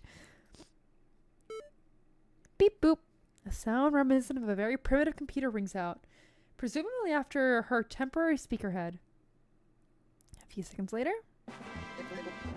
Welcome to Park! Strangely enough, it's a friendly old man voice that rings out. The what park? I didn't catch the name since it was covered with noise. Please enjoy your day. If you need any help, just call me Mr. We've got fun games to play. The Butts Corporation has a limited time sale. What is this? It's probably a robot routine for amusement park or shopping center mall. I bought it from Salvagers. It's perfect. It should be perfect for a motion test. What did you miss? Alexi's a creep. Alexi's a fucking creep. Huh. The Salvagers, huh? I miss them. I wonder how they're doing. They weren't bad guys. Mr. What's-His-Face? What's-His-Speaker? Slowly takes a step forward. Then another, in an awkward walk cycle. With each step, the attached cable gets tighter and tighter until it snaps off. But it doesn't stop walking. Oh, so that wasn't a power cable? I think it's more like a charging data cable. It should basically be wireless outside of charging. I mean, there's not really a point in a robot that can move without a cable, is there? Oh my god, You've got a point. The more the robot walks, the more stable its walk cycle becomes. The robot then waves its hand at each of us, starts jumping up and down. Her body comes equipped with all standard functionality, so it should be able to run software made from other machines using the same standards out of the box. What do you think? Amazing, right? Just say amazing. Amazing.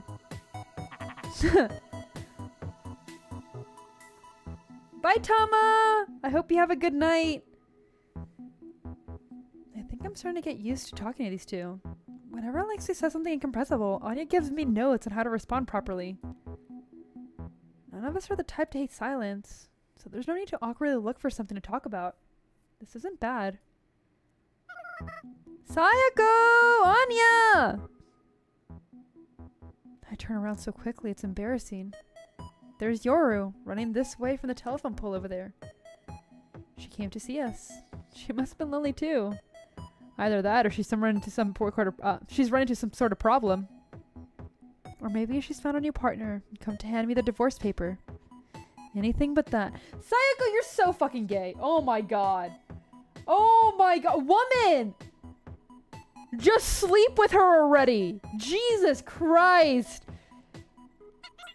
Long time no see, you two.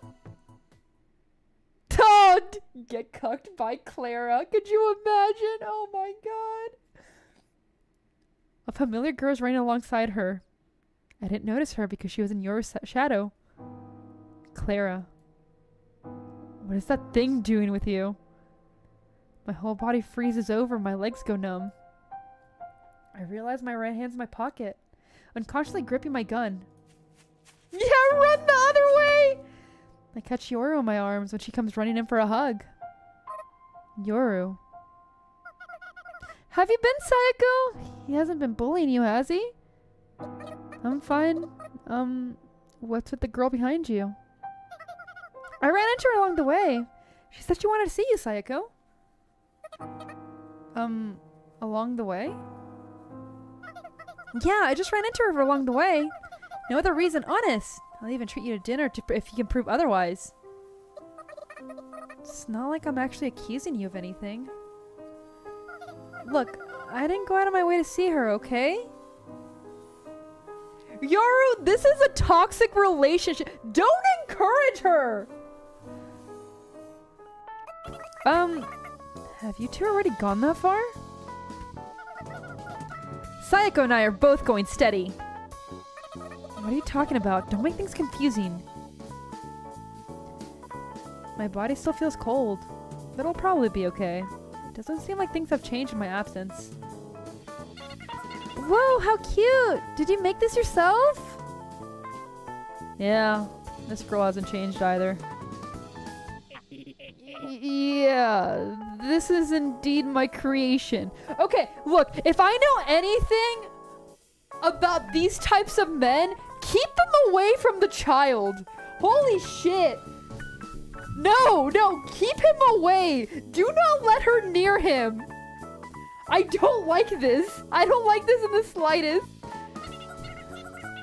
Wow, amazing. You must be a genius inventor. I wouldn't go so far to call myself a genius. I hate this! Ah! Oh god, that hurt my throat. I'm gonna drink some water. I hate this so much! Oh my god, no! Why do guys go gaga over girls like that? Anya! No! Oh my!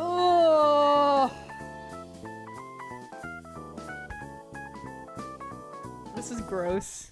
This is so gross. Beats me. Yeah, can the nuke go off? Clara's just Clara as ever today. Demonstrating boundless energy is so unbelievable. It's kind of gross. She keeps letting out cute noises at random. Can I play with this robot? As long as you're gentle. Nice to meet you. I'm Clara. I'm an apprentice nun at the church. My hobby is talking to people and helping out in any way I can. Oh god, Strat. Oh, this is gross. Clara bows. That reminds me. She did bow to me too, huh? I've known her for far longer than I thought, unfortunately. Yeah, that's the robot. Hello, young lady. Would you like to play a game with Let's play this game. Whoa, a game! Let's play. Oh, right. Since you're a robot. Clara rummages through her bag and takes out a sort of can. Here you go. A drink for robots. What is that? It's a can of fuel. It's a pretty expensive one at that. It's used for generators and motorcycles. Is it really a drink for robots? Of course not. Can't drink without a mouth. Wait, she shouldn't even walk around that thing. It's dangerous. Oh, she's gonna explode herself. Clara, you're gonna die again. Yoru hums to herself. Clara's waiting for the robot to take a can of fuel and drink it like it's a can of soda or something. Go ahead. Feel free to drink it to commemorate our getting to know each other. Beep! A robotic buzzer instantly causes the relaxed mood to tense up. Hostile behavior detected from the gray life form in possession of a hazardous material. The possession of hazardous material in this facility is a direct violation of the Anti-Terrorism Act. All defensive measures are now permitted. Clara's fucked. Oh my god! Hey, Alec? The hell this about? I don't know. I didn't write this personality routine, but I think I've got an idea. Please quickly say your 9-digit national identification number and repeat it. Maybe it's a shinobi? I've heard rumors about them. Doesn't ring a bell. Sorry, can you explain? There's an urban legend that hidden among the general purpose companion robots at malls and conventions. There are a certain number of shinobi robots programmed to seek out spies and kill them. Like some sort of secret police. Killer robots? That's not good, you gotta stop it. I repeat, please state your national identification number. It's too late, damn it. Security robots are consumer goods. They're military grade. They don't want a terrorist hacking something like that, so they're completely shut off from external commands. I mean, but it gets the gist of what Alexi's saying. But I guess the machine has identified Claire as a terrorist and it's about to attack her. Why didn't you notice it before you activated it? It's too late. Clara's gonna die. How was I supposed to know that it was an imposter routine? Damn it! Looks like shutting it down won't be as easy as turning off a computer. You idiot! Don't shoot! You got any better ideas? This is your final warning. Please state your national identification number. I'm sorry. How do I apologize? Activating defensive measures. Have a safe day.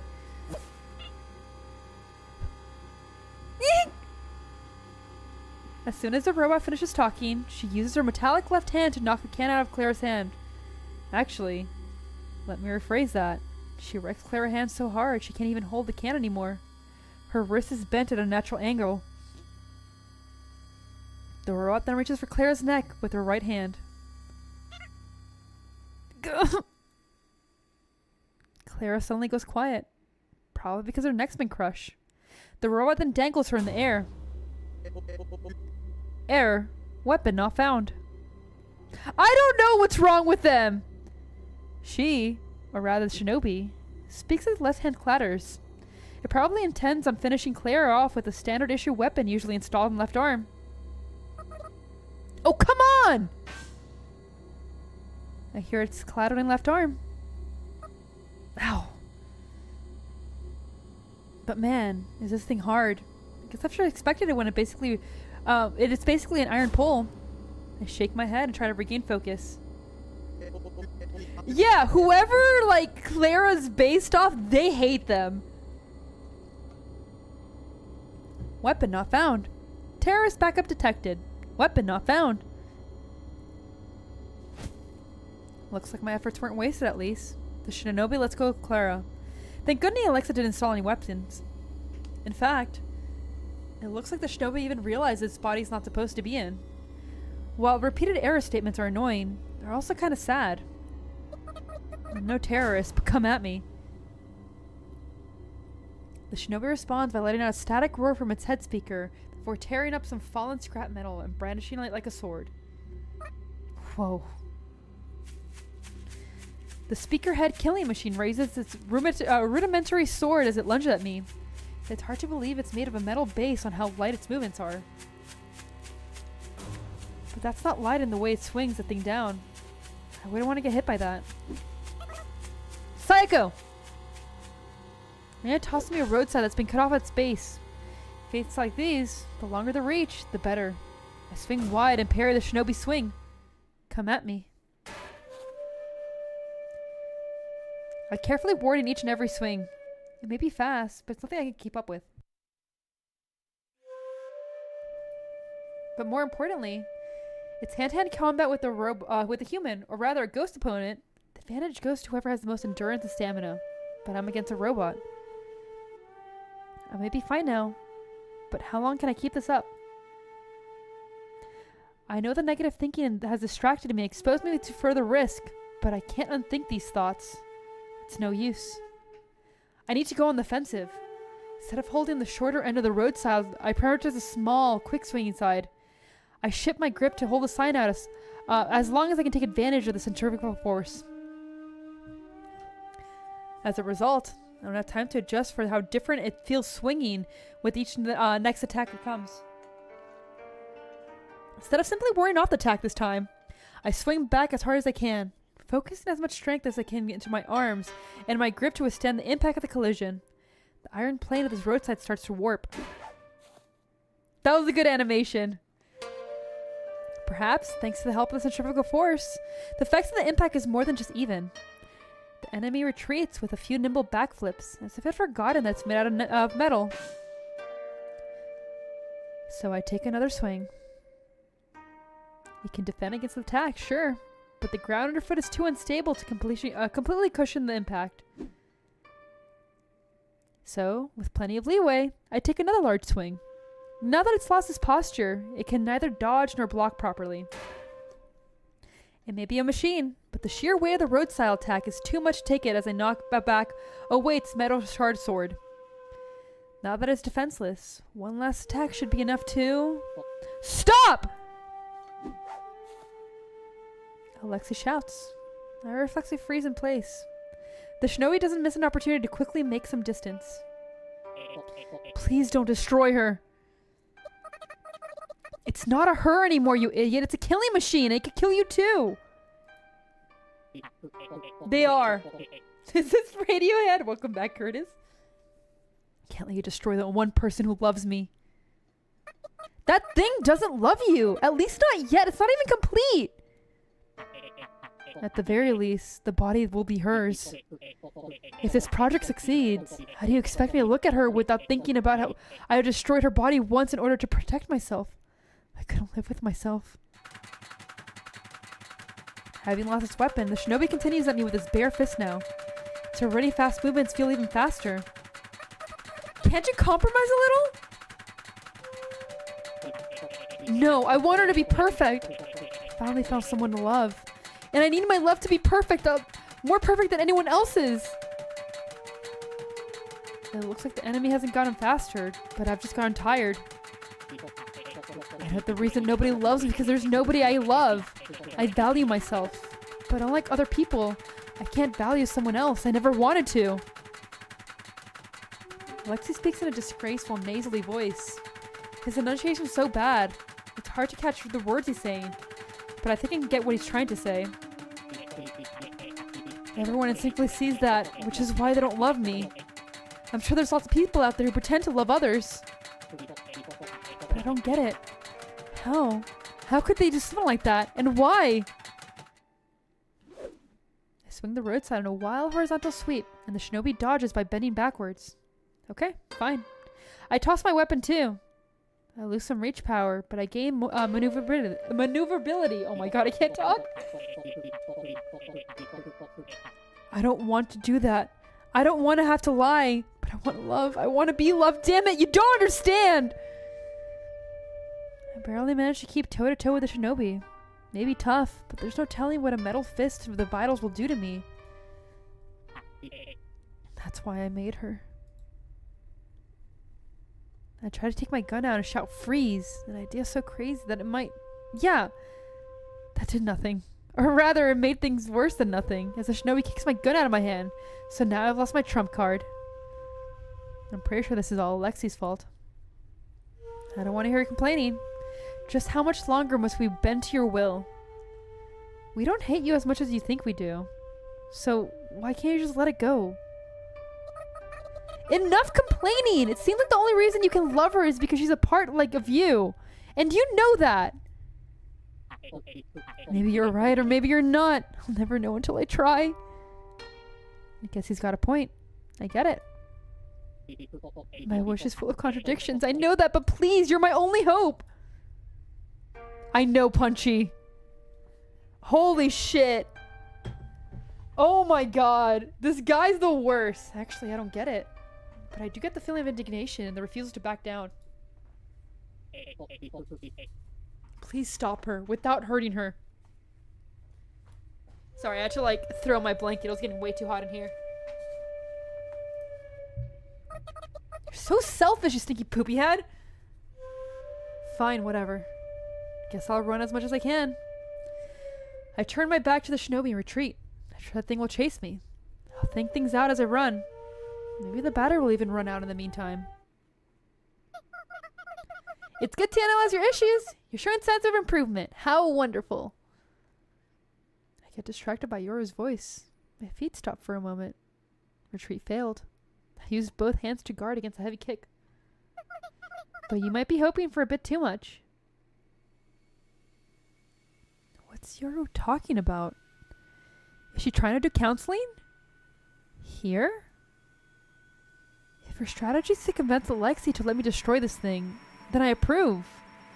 If so, I suppose I can bear it a bit longer. Yoru gives me a wink. I don't understand what that's supposed to mean. Mr. Alec! Are you well versed in the Shinobi program's inner workings? Okay, I need to put the music even lower for me. Boop, boop, boop. There we go. No, of course not. I mean, just think about what kind of program it is. I know every single time! Look at this log. This line here. It's been sending the same request at fixed intervals, but it always fails. I have to return this error message. You think you can lecture me? You amateur? Of course I can see that. I think I hate this? I don't blame you. Then do you know what it means? No, how could I? There's no way I can tell what function we're looking at just looking at the... It's trying to communicate with the headquarters. If there's a terrorist attack in one place, there's possibly multiple in other places happening simultaneously, right? That's why it's been trying to contact city headquarters and that instantly every second. As if it's waiting for the command to abandon its post at the tiny insignificant mall and go defend an important person or place. I see. How did you... No, more importantly, are you suggesting we attack from that angle? That's right. Now it's changed modes. I don't think it'll set normal commands, but this is an exception. The code changes at fixed intervals, but since it's offline, we can go at it as much as we want by sending it the shut-off command with a little signal spoofing. The shinobi will mistake the command for mission control, huh? Okay, but how do we spoof the signal? That's where you come in. You can do it, can't you? I sure can. I'm a genius. Kinda. Sayaka, hang in there a little longer. Hey, give me that back. Yuri pulls something off his hand and tosses it my way. I see. That thing Alexei used the first time we met. Oh, okay. The Otaku Guard, was it? If you ask me, it's a better name. You should get Pacifica or someone to think of something. I see Pacifica's face in the back of my mind. I want to have coffee with her again sometime. A moment before the shinobi punch lands, the guard's thin outline envelops me. Not a scratch. If the shinobi stumbles back a step to ascertain what exactly blocked his attack. I find myself impressed by his cautiousness. Though, maybe I'm just amused by my code name, Ninja, synonymous with the code's name, Shinobi. Damn it, is this it? No, is this it? No, no, no. Yes, yes, yes! That's gotta be it. Damn you! I suddenly tell Alexei way to go as he shouts at his computer. But if I remember correctly, this thing's power output is still unstable, isn't it? I probably shouldn't use it too long, or it might explode or something. I dare to shut off the guard, hold my hands with the poem, and beckon the shinobi to come at me. I got it just a little more? There's no way the shinobi will miss the fact that I'm way open. It leaps at me as a recognition that this is a chance at victory. Guard on! I activate the guard at the very last moment before those metal fingers reach me. The guard deflects the enemy. An unexpected rebound causes shinobi to lose its footing. With one leg up in the air, I quickly shut off the guard and try to trip up the shinobi's remaining pivot leg. The guard deflects the enemy. The unexpected rebound causes shinobi to lose its footing. With one leg up in the air, I quickly shut off the guard and try to trip up the shinobi remaining pivot with a sweeping kick. Ow! Please work! While the shinobi may have lost its footing, its legs are still bare metal poles, and I kick them out with my shin. I may be a ninja, but my leg's made of flesh and bone. I wasn't expecting it to be easy, but still. I writhe in pain, forgetting the reactivate guard, my lifeline. My hatred for this entire world is the only thing keeping my conscience together. I hate everything. Yes, even Yoru, who suddenly sounded like a computer expert despite never once hinting that she'd know a thing about them. Wait, what's up with that anyway? No, more importantly, what about the shinobi? I find the shinobi falling over, still motionless in the corner of my eye. I see Alexei glistening in cold sweat as he gives a thumbs up. I did it! I'm not really a genius. How's that, you dumbasses? I try my best to ignore the noise violation. I instead turn to Yoru for an explanation. Yoru, What happened back there? Oh, right. What happened to Clara? I wonder if she's okay. She's dead! You let her die again! What do you mean you wonder she's okay? She clearly dodged the question. But now that she answers to Clara, we all remember what she's, Oh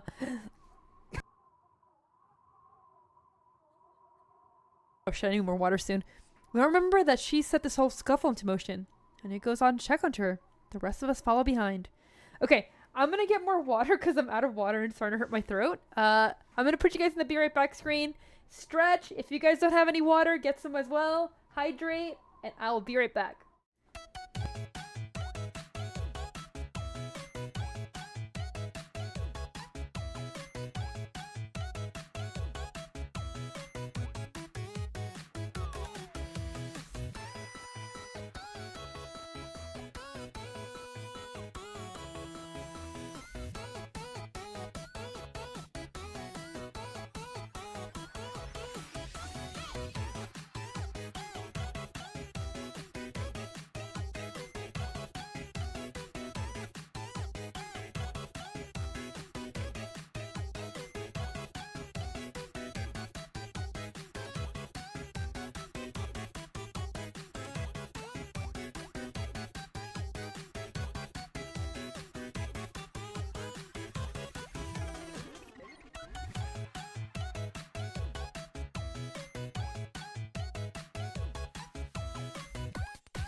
It's so fucking over. It's so fucking over. Hopefully you guys can't hear my fan either. So the ants found my honey. I went to get like a spoonful of honey because I was like, yeah, that helps my throat usually. Those fuckers found my honey. My raspberry flower honey. Oh, those fuckers! I hate them. I hate them so much. Now we're gonna fight them. Thankfully, it was nearly empty and I had just bought a new one. But the downside is like, since it's crystallized a little bit, since it's like raw honey and it was probably on the shelf for the minute. That's it. It's over. We now take out the borax tomorrow. They asked for it this time. They get the borax now. She's clearly dodging the question, but now that she mentions Clara, we all remember which scuffle set this whole scuffle into motion. And it goes off to check on her. The rest of us follow behind. Really quickly, can you guys hear the fan? I think you can like barely briefly do it. If not, I'm gonna turn off. If Clara's alive, I wonder if we can charge the church for a rescue fee.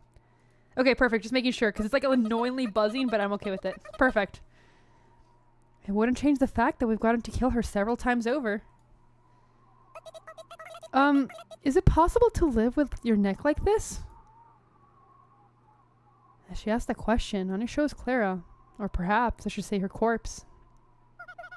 No rescue fee for us, I guess. I let out a dry chuckle.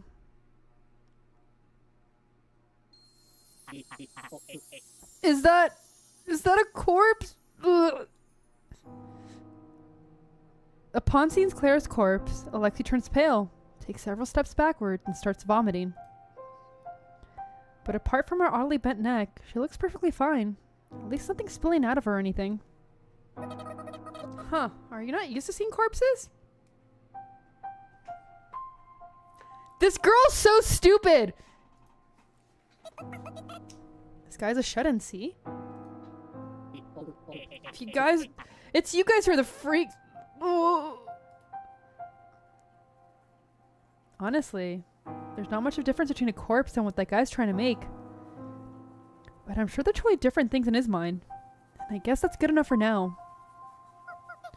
Don't worry! I'll take this thing someplace else. I hate them too. No, there's something I want to ask you, Yoru. That's right. I can't let this opportunity pass. I need to ask Yoru herself. Please get rid of it! Look, Alexa's getting impatient too. Then I'll come with you. Okay, then let's go.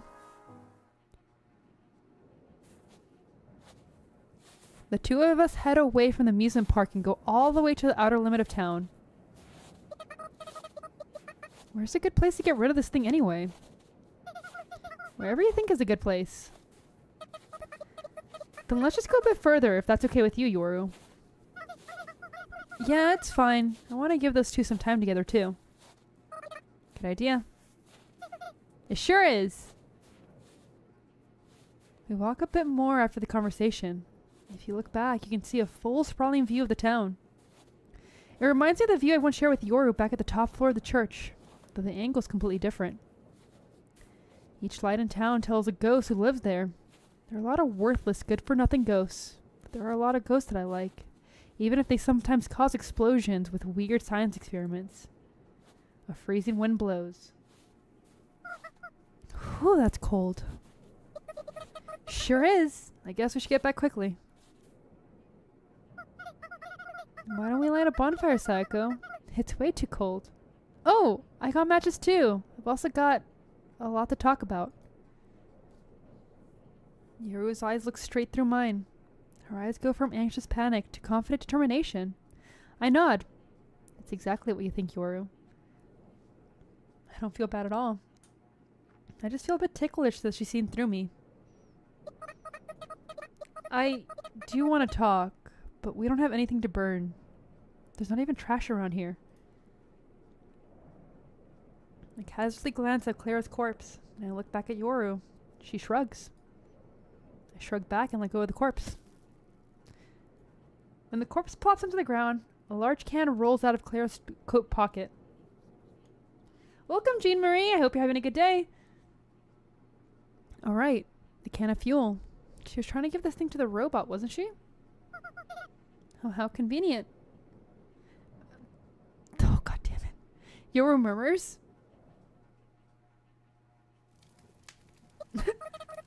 They do not like her at all. I'm glad you came, Yoru. Sayako. Yoru whispers. Yoru looks like she's caught on to the fact that I'm going to ask what I haven't asked this time. She knows she'll have to answer. I'm the one who brought Yoru out here. So I'm the one who has to start off the discussion.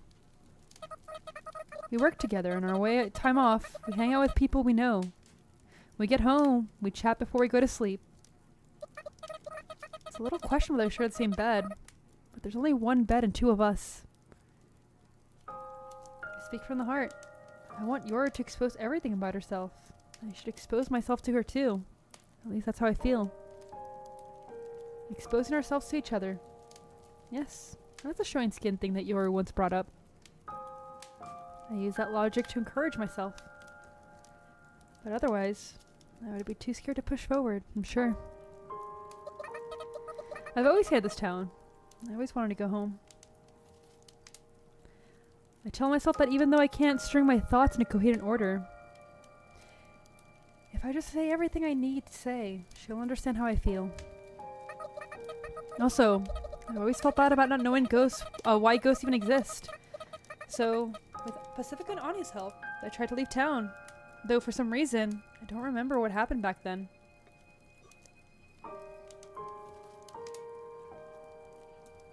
You tabbed back and saw that? It's so over. It's an especially vague memory of mine. Pacifica and Anya were my friends back then too. We were trying to get to the outside world, just like we are now. I'm pretty sure it was my desire to go home that motivated us back then. Yes, back then. To be honest, now that I have you, I feel like I don't need to go back to where it was before. As long as I've got you and Pacifica and Anya, I don't mind being here. Back then, I really wanted to go home. But now, I feel like I've got a place where I belong. But I haven't done anything. I shake my head. I'd die for you. How can I say that with a straight face? I don't want you to die, Sayako. Incredibly toxic Yuri. These women should not be near each other. Why is all Yuri toxic? I can feel the blood rushing back to my cheeks a moment late. I won't die. I'm a ghost after all. That's just a standard ghost joke. I try to plaster on a smile and hide my embarrassment, but only end up with a half-twitching face. I take a deep breath. The cold air stings my nose. I can feel tears welling up in my eyes. I killed those two. I shot them with my gun. Probably on purpose. I pull out my gun and point at Yoru, trying to remember how it felt back then. From the snippets of my memory that I do recall, I feel like I can remember the fear of shooting the gun and the surprise of the recoil. Did that really happen?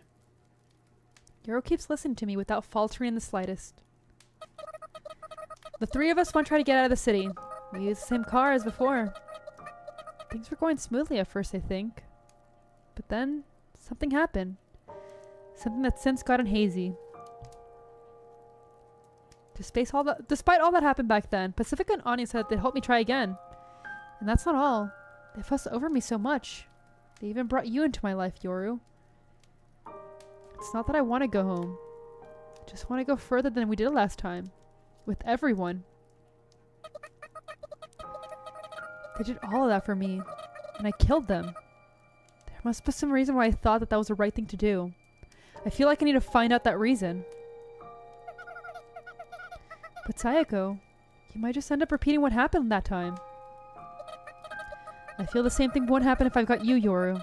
So I'd like to ask you again. Will you please come with me? I can't do anything. I just need your presence, Yoru. I I've already shot you once before, haven't I? I feel like everything will be okay if you're with me. I know there's no reason to believe it, but that's just how strongly I feel about you. I've killed you! I won't do it again! I swear! I just feel so strongly about that.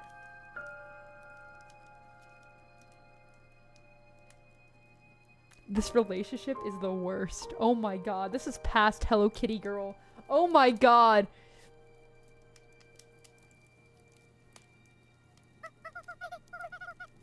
And what sort of feelings do you have for me?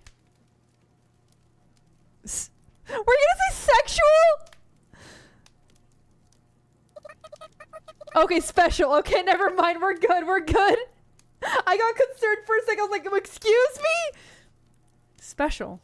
Yes, I feel like you're special to me, Yoru. Yes, that's right.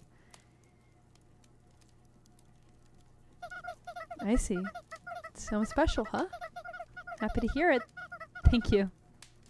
I wasn't happy to be called special before, but when you say it, it makes my heart feel so warm, Sayako.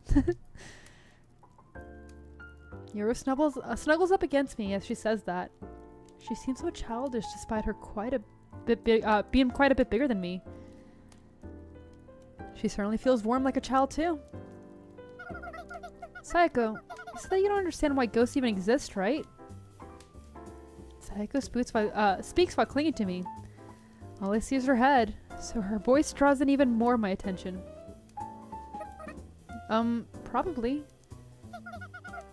I know even less about who or what I am, or why I am. So we're similar in that regard. You wouldn't happen to know who I am either, would you, Sayako? Sorry, I don't. True. This town's just full of things we don't know. What a mess, huh? Yoru's making it sound like she's not one of us. Is she not a ghost?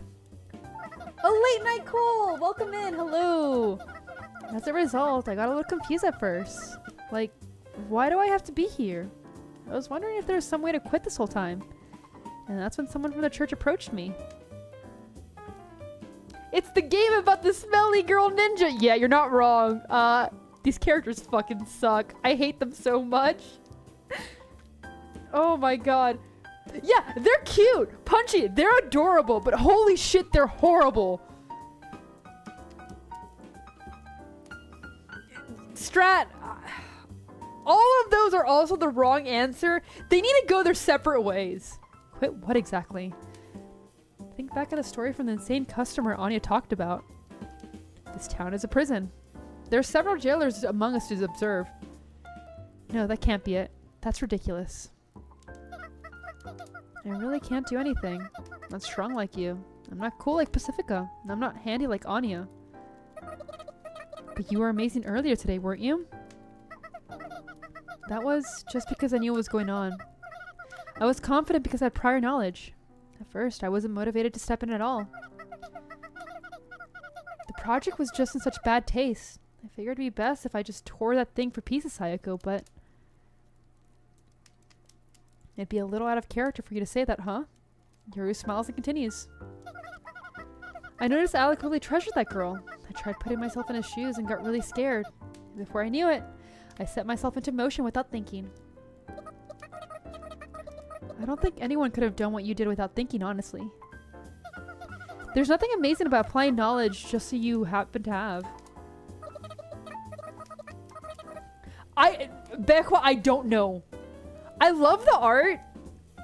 It's beautiful. Like, okay, so this is where I stand on it. Characters? Trash. Absolute garbage. Writing is a little weird sometimes. But at the same time, it's kind of endearing. Artwork, beautiful. Art direction, wonderful. That's where I stand on this game. No, it's amazing. I'm really curious to know exactly who you are, Yoru.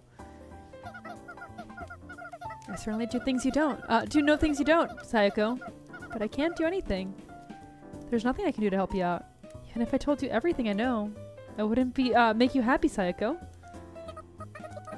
You won't know until you tell me. To tell you the truth, I'm a teensy bit different than you and the other ghosts, Sayako. I can tell you a little about this town, but there's no point. It won't amount to anything. I listen intently to what Yoru's saying. Every single word of it. I try to swallow those words and process them. But I can't digest any of it. There's so many things I don't know either. Like how the church noticed me. At first I thought I'd eventually understand what I am, but in the end I still don't know. But there are some good things though. Yoru stops clinging to me and stares straight on. You appeared out of the blue and rescued me. You sat next to me and you even gave me a name as a present. How could I not be happy? I felt like I had no choice but to stick with you forever. As Yoru reminisces, her eyes sparkle with passionate light. It's almost as if the bonfire isn't the only thing burning here. The music is nice. She's so dazzling. I can't help but look down at the floor as to avert my gaze. It wasn't that big of a deal. I'll go with you, Sayako. Wherever you go. But what? Yoru turns her back at me. I look up to find her looking at the city nightscape. For a second, I almost start to think there's nobody left within those lights. The city nightscape means something completely different thanks to me, thanks to Yoru and me. It's a little sad to think about. She and I are different. The two of us are actually quite distant from each other, but only just so happen to be physically close right now. Just thinking about it like that makes me want to cry. You see, Sayako, the truth is, there's things in this world that are more meaningless than you think. Some things are just nonsense that seem to be true. You might just be getting your hopes up for nothing. I wish I could be Yoru. Bye, Jade! Thank you for joining! But then I understand the reason for her tears. Is that still okay with you? Will you still stay with me? The question surely is an important one for both me and for Yoru. The music is so good. I wish I liked the characters. That's the one thing that holding me back from loving this game. I wish I liked the characters. I wish they weren't shitty people. I wish I could put a stop to her tears in command. Of course I do. I walk around Yoru's back so I can see her face to face. I gaze right into her eyes. Of course. I get it. You don't have to say it twice. I hesitate to talk back.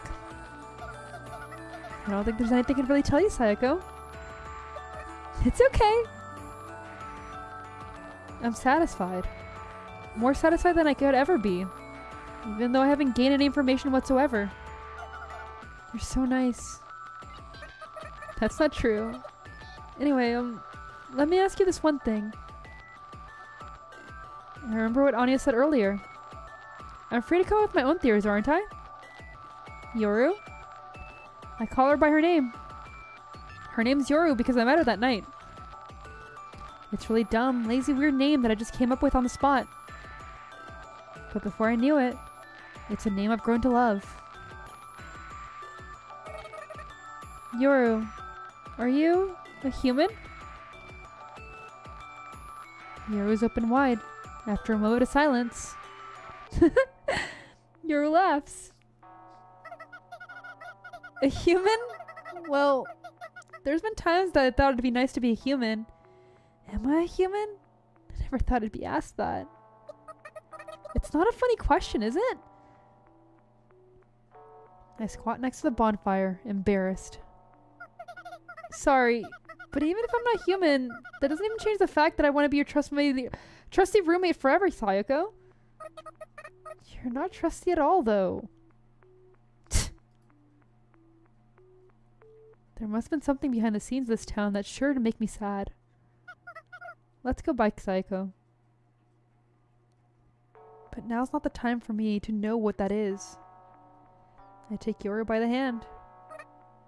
Okay.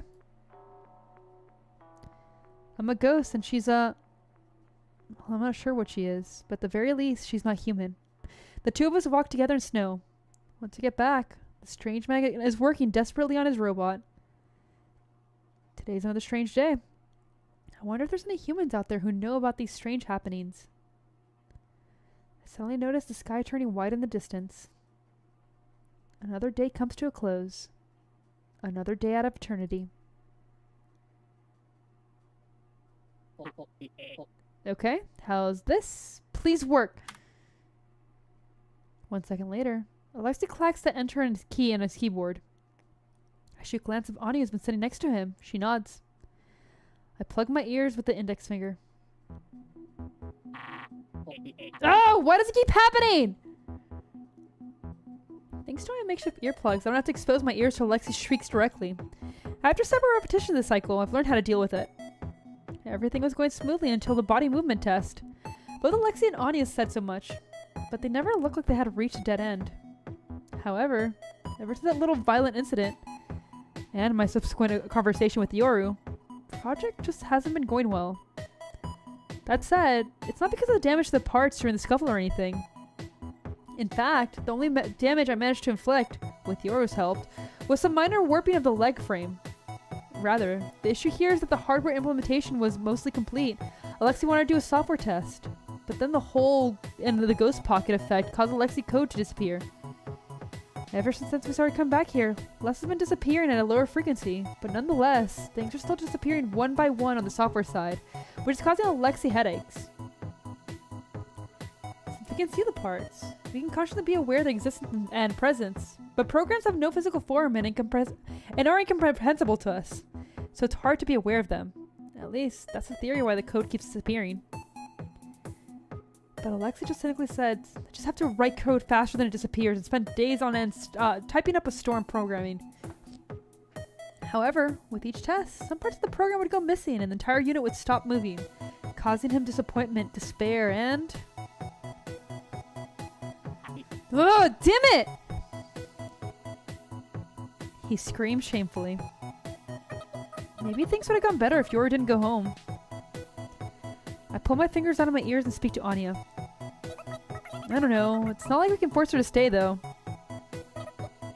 True, but still.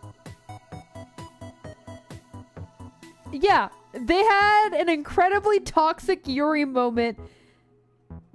That was still, like, a little wholesome, but, like, they're horrible for each other. And now we're stuck with this guy.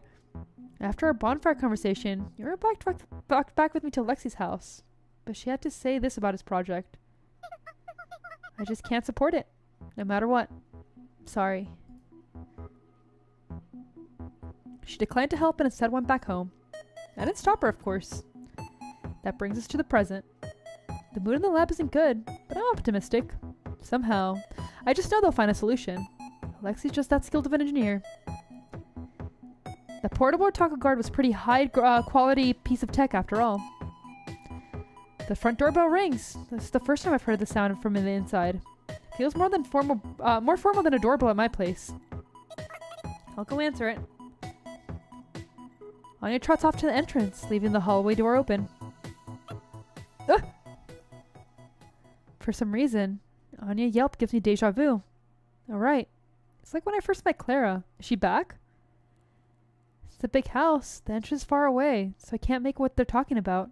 I decide to wait.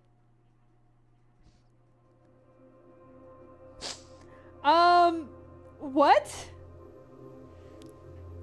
I regret my optimism when several seconds later, men wearing coats march into the lab. Alexei, would you come up with us for the moment? There's 5 men.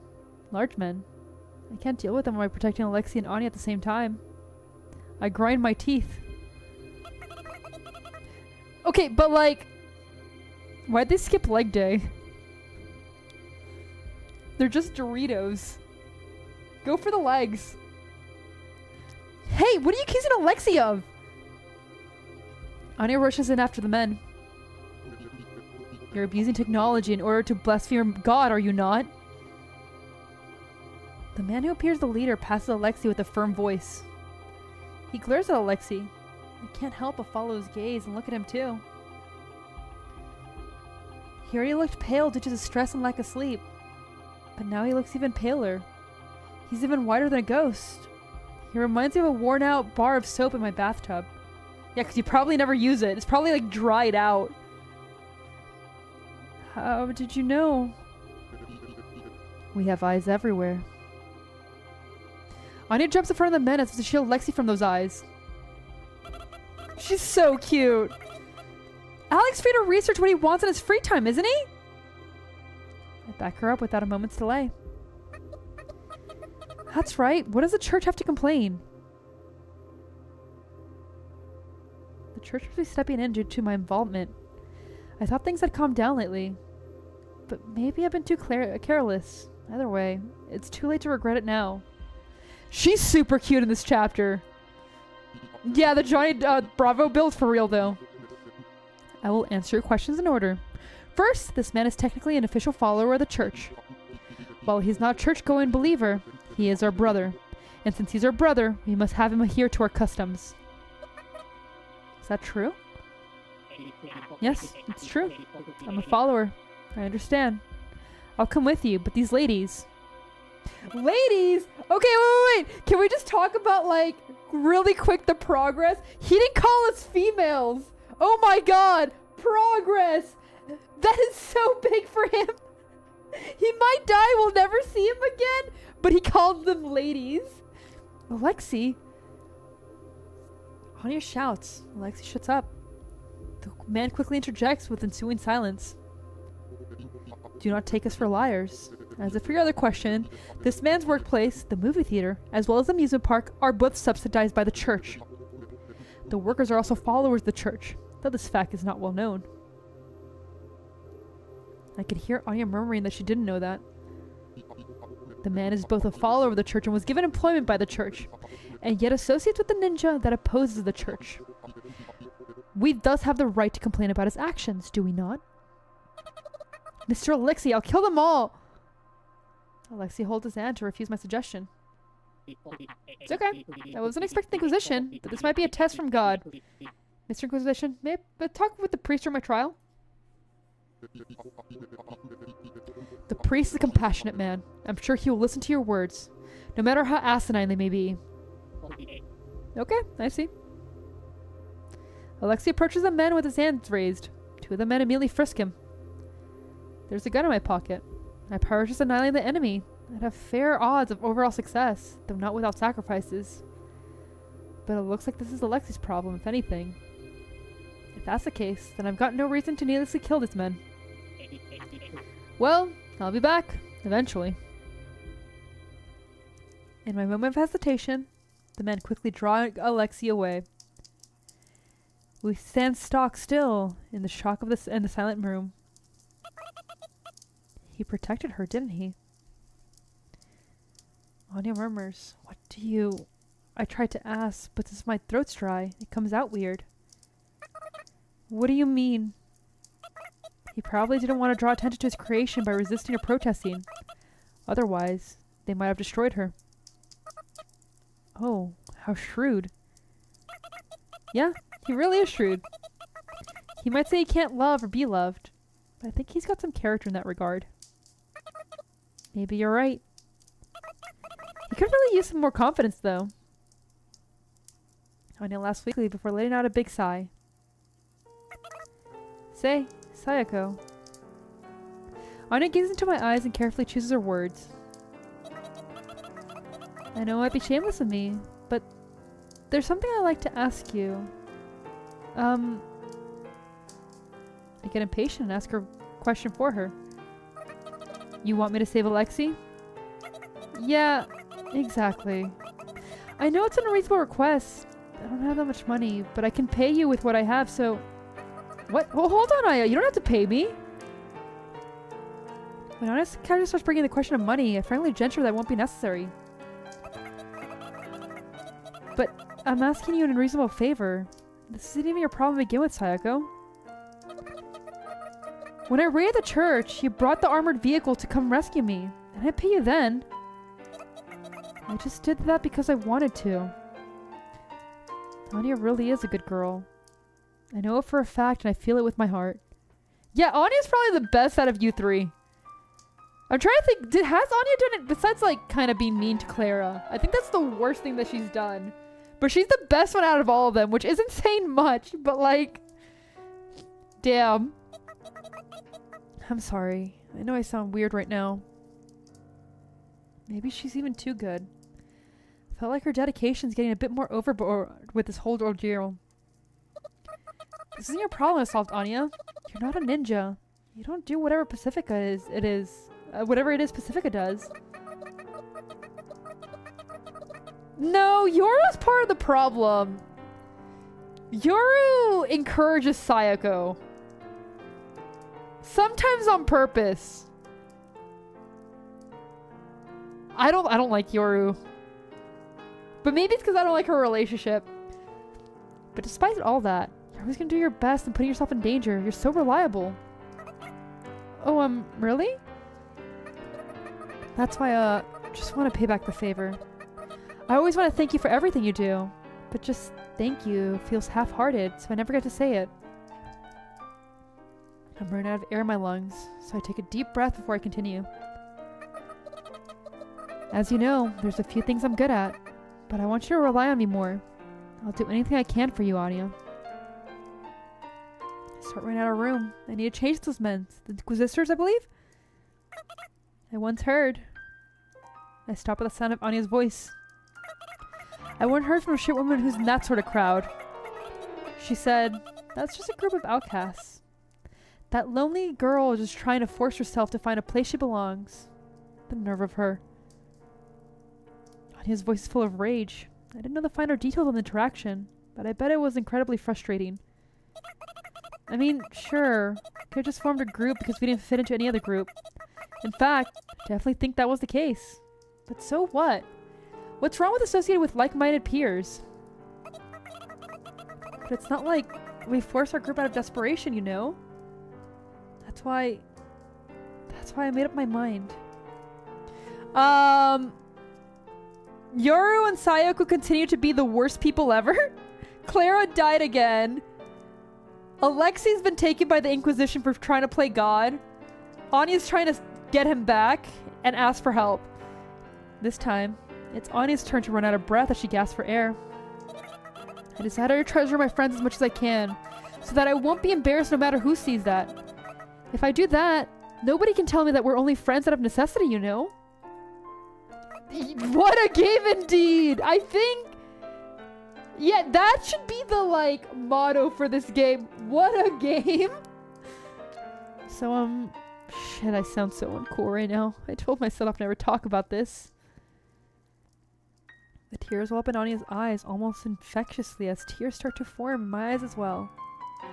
Maybe it's because Anya is so overwhelmingly precious that I don't know how else to express it. Why are you crying? Come on. You're crying too, Anya. And thus, we both cry. I guess when it's the two, without Pacifica you're around, we're just a couple of crybabies. Weeping together like this feels so girly and dumb, yet it's so satisfying. Once the tears have mostly stopped, I give Anya a thumbs up and speak. I'm off. I'm counting on you.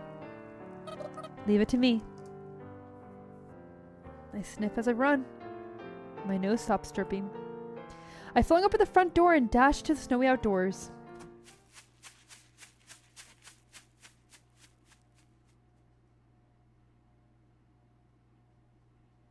It's not too hard to catch up to the men who are walking. Thankfully, since we're in the outskirts of town, there aren't many buildings to obscure the view. Thanks to the fuel that is in Anya's simple, earnest friendship, I am filled with boundless energy, unlike anything I've felt before. Basically, it feels a little comically overdramatic as I block the men path all ninja-like. Hand over Alexi. You just quietly handed him over a moment ago. Please understand, I'll be okay. Let's just say the situation has changed. I put my gun at the Inquisitor. We're off to get start. So you've changed your mind, I see. Do you intend to take this man back even if it requires the use of force? Well, I suppose you can say that. The Inquisitor takes a black rectangular object out of his pocket. I can't help but gasp. No sudden movements! I recognize what the Inquisitor took out. A transceiver. Do it. I don't know what came first, the sound or the impact. I pull the trigger out of shock. The recoil hits my whole upper body harder than I expected, causing me to take a few steps back. Why? I thought it braced my legs better than that. I get a bad feeling as I look over my shoulder behind me. There's red splattered all over the pure white snow. I don't even want to think about it, but I feel my abdomen is a little lower than my solar plexus. Oh, come on. They got me. I've been shot, but nobody in front of me has a gun out. I focus for a second and start to process what happened with sudden composure. I've been sniped. They've got a sniper. Shit, I screwed up. Scream out loud and attempt to maintain indigenous opioid levels in my brain. The pain from a gunshot wound doesn't come immediately. It'll satisfy as soon as I let my guard down, so I need to keep myself at a natural high. If you call yourself a sniper, don't aim for the gun, for the gut. Go for the headshot. One shot, one kill. I shot like an idiot as I used the calm part of my mind to turn out thoughts at high speed. I see that's why the Inquisitors were acting so smug. It was already planned out countermeasures for a ninja like me. There's a sniper been watching me this whole time. They probably saw me climb atop of the building like some sort of action here too. How embarrassing. They probably had themselves a chuckle looking at me. I wish I could smack them right now. But I don't even know where they are. As I think those thoughts, the snow at my feet burst into the air. I guess that was a warning shot. As in, I can shoot you again. Make sure I've got a grip of my gun.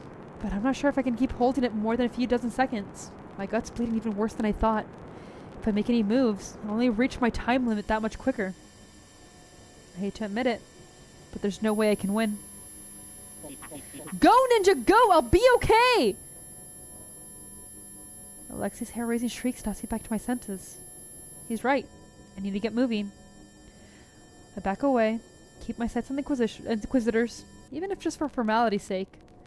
Once I've got enough distance, I turn around.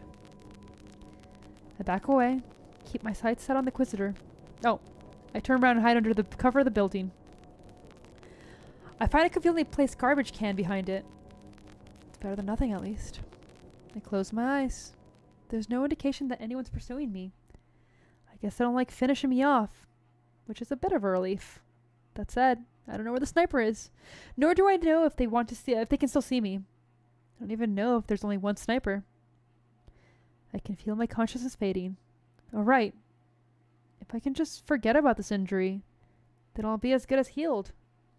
It's worth a shot, as long as I don't freeze to death beforehand. I feel my 5 senses fade away. Even my sense of time. If this works, I'm gonna be fucking pissed.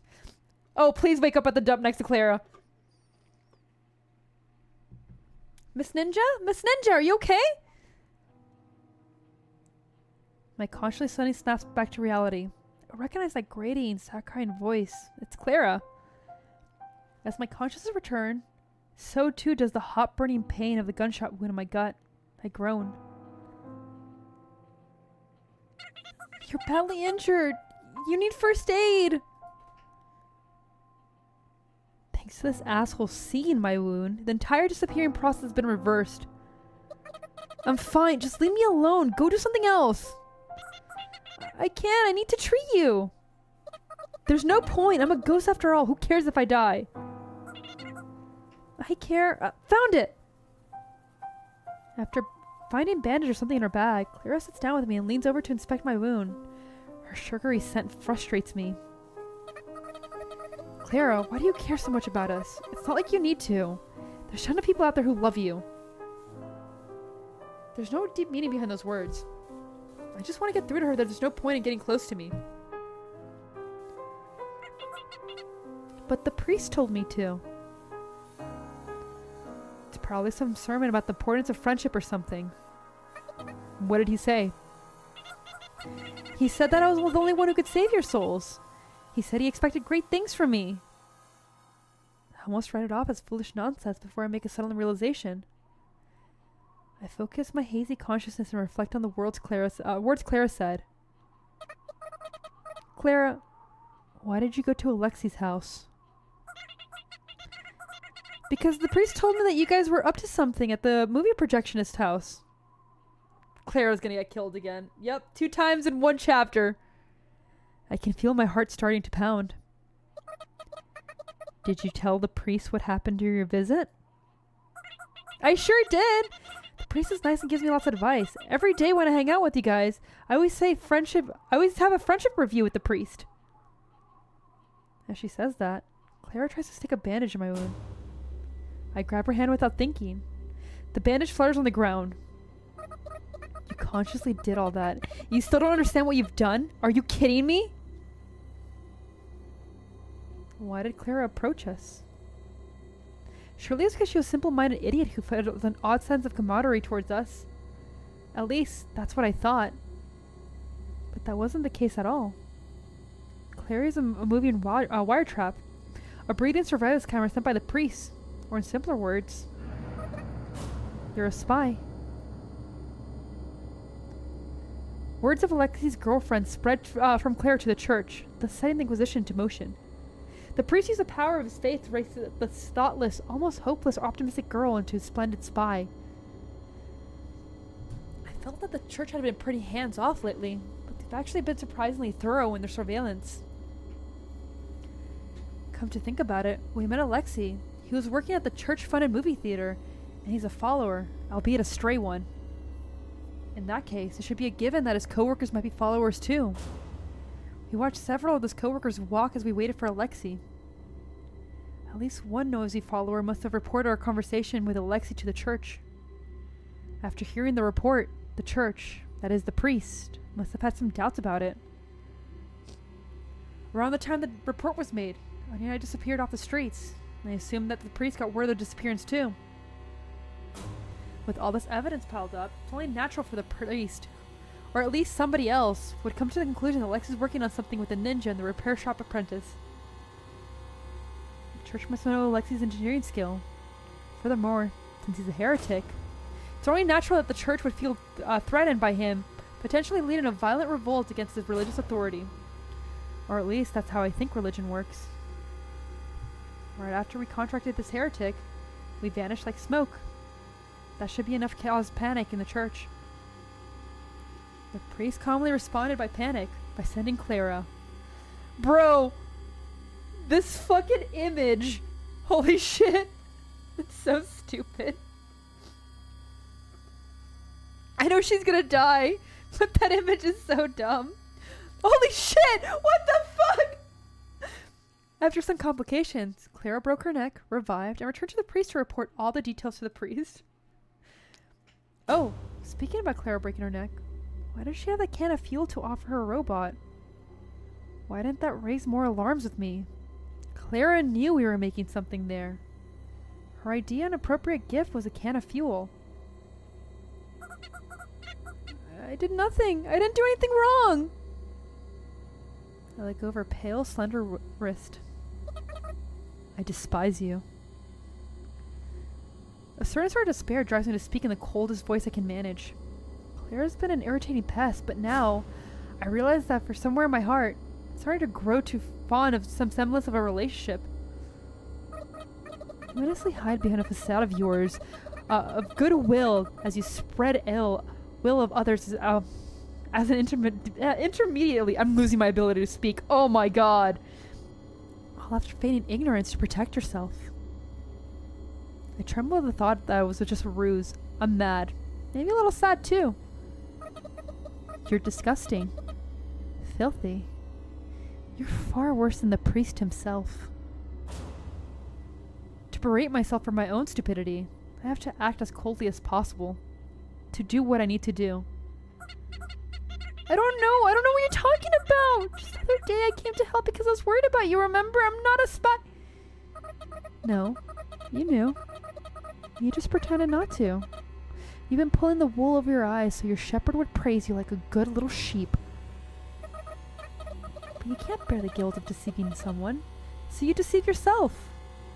This whole time. I speak in Dodian's... I think the Dodian's opioid levels in my brain are rising again. The pain has faded, and all I feel is the boiling heat like magma churning my stomach. Clara cries pathetically, her nose dripping. I don't feel a thing for watching her. I proceed with execution. I execute of a relationship. I feel like something similar has happened before. In this town, nobody's dead. But if you kill a relationship, they're dead to you. Don't you dare show your face in front of me or my friends ever again. I'm never talking with you again. I won't hurt you. I'll just ignore you. No information for spies. Clara tries to say something, but I cut her off. Go away. But I tried so hard. Go away! When I shout, sparks start to fly in my eyes. Maybe I strained myself too much. Can't even hear Clara sobbing anymore, so maybe I'm starting to lose my hearing too. Soon enough, not even my sense of time can drag me down. My consciousness disappears. Is this where we're ending the game?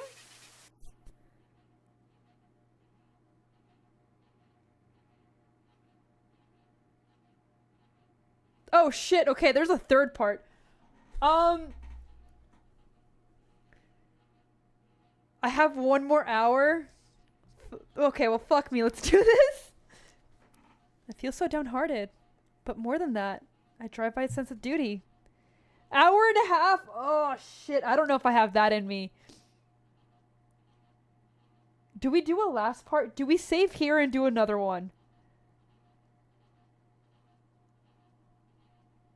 I might just have to continue. I might just have to like save and continue another day. Okay, so I guess we'll finish it next week then. Yeah, okay, if you guys are down for that. We can finish it next week.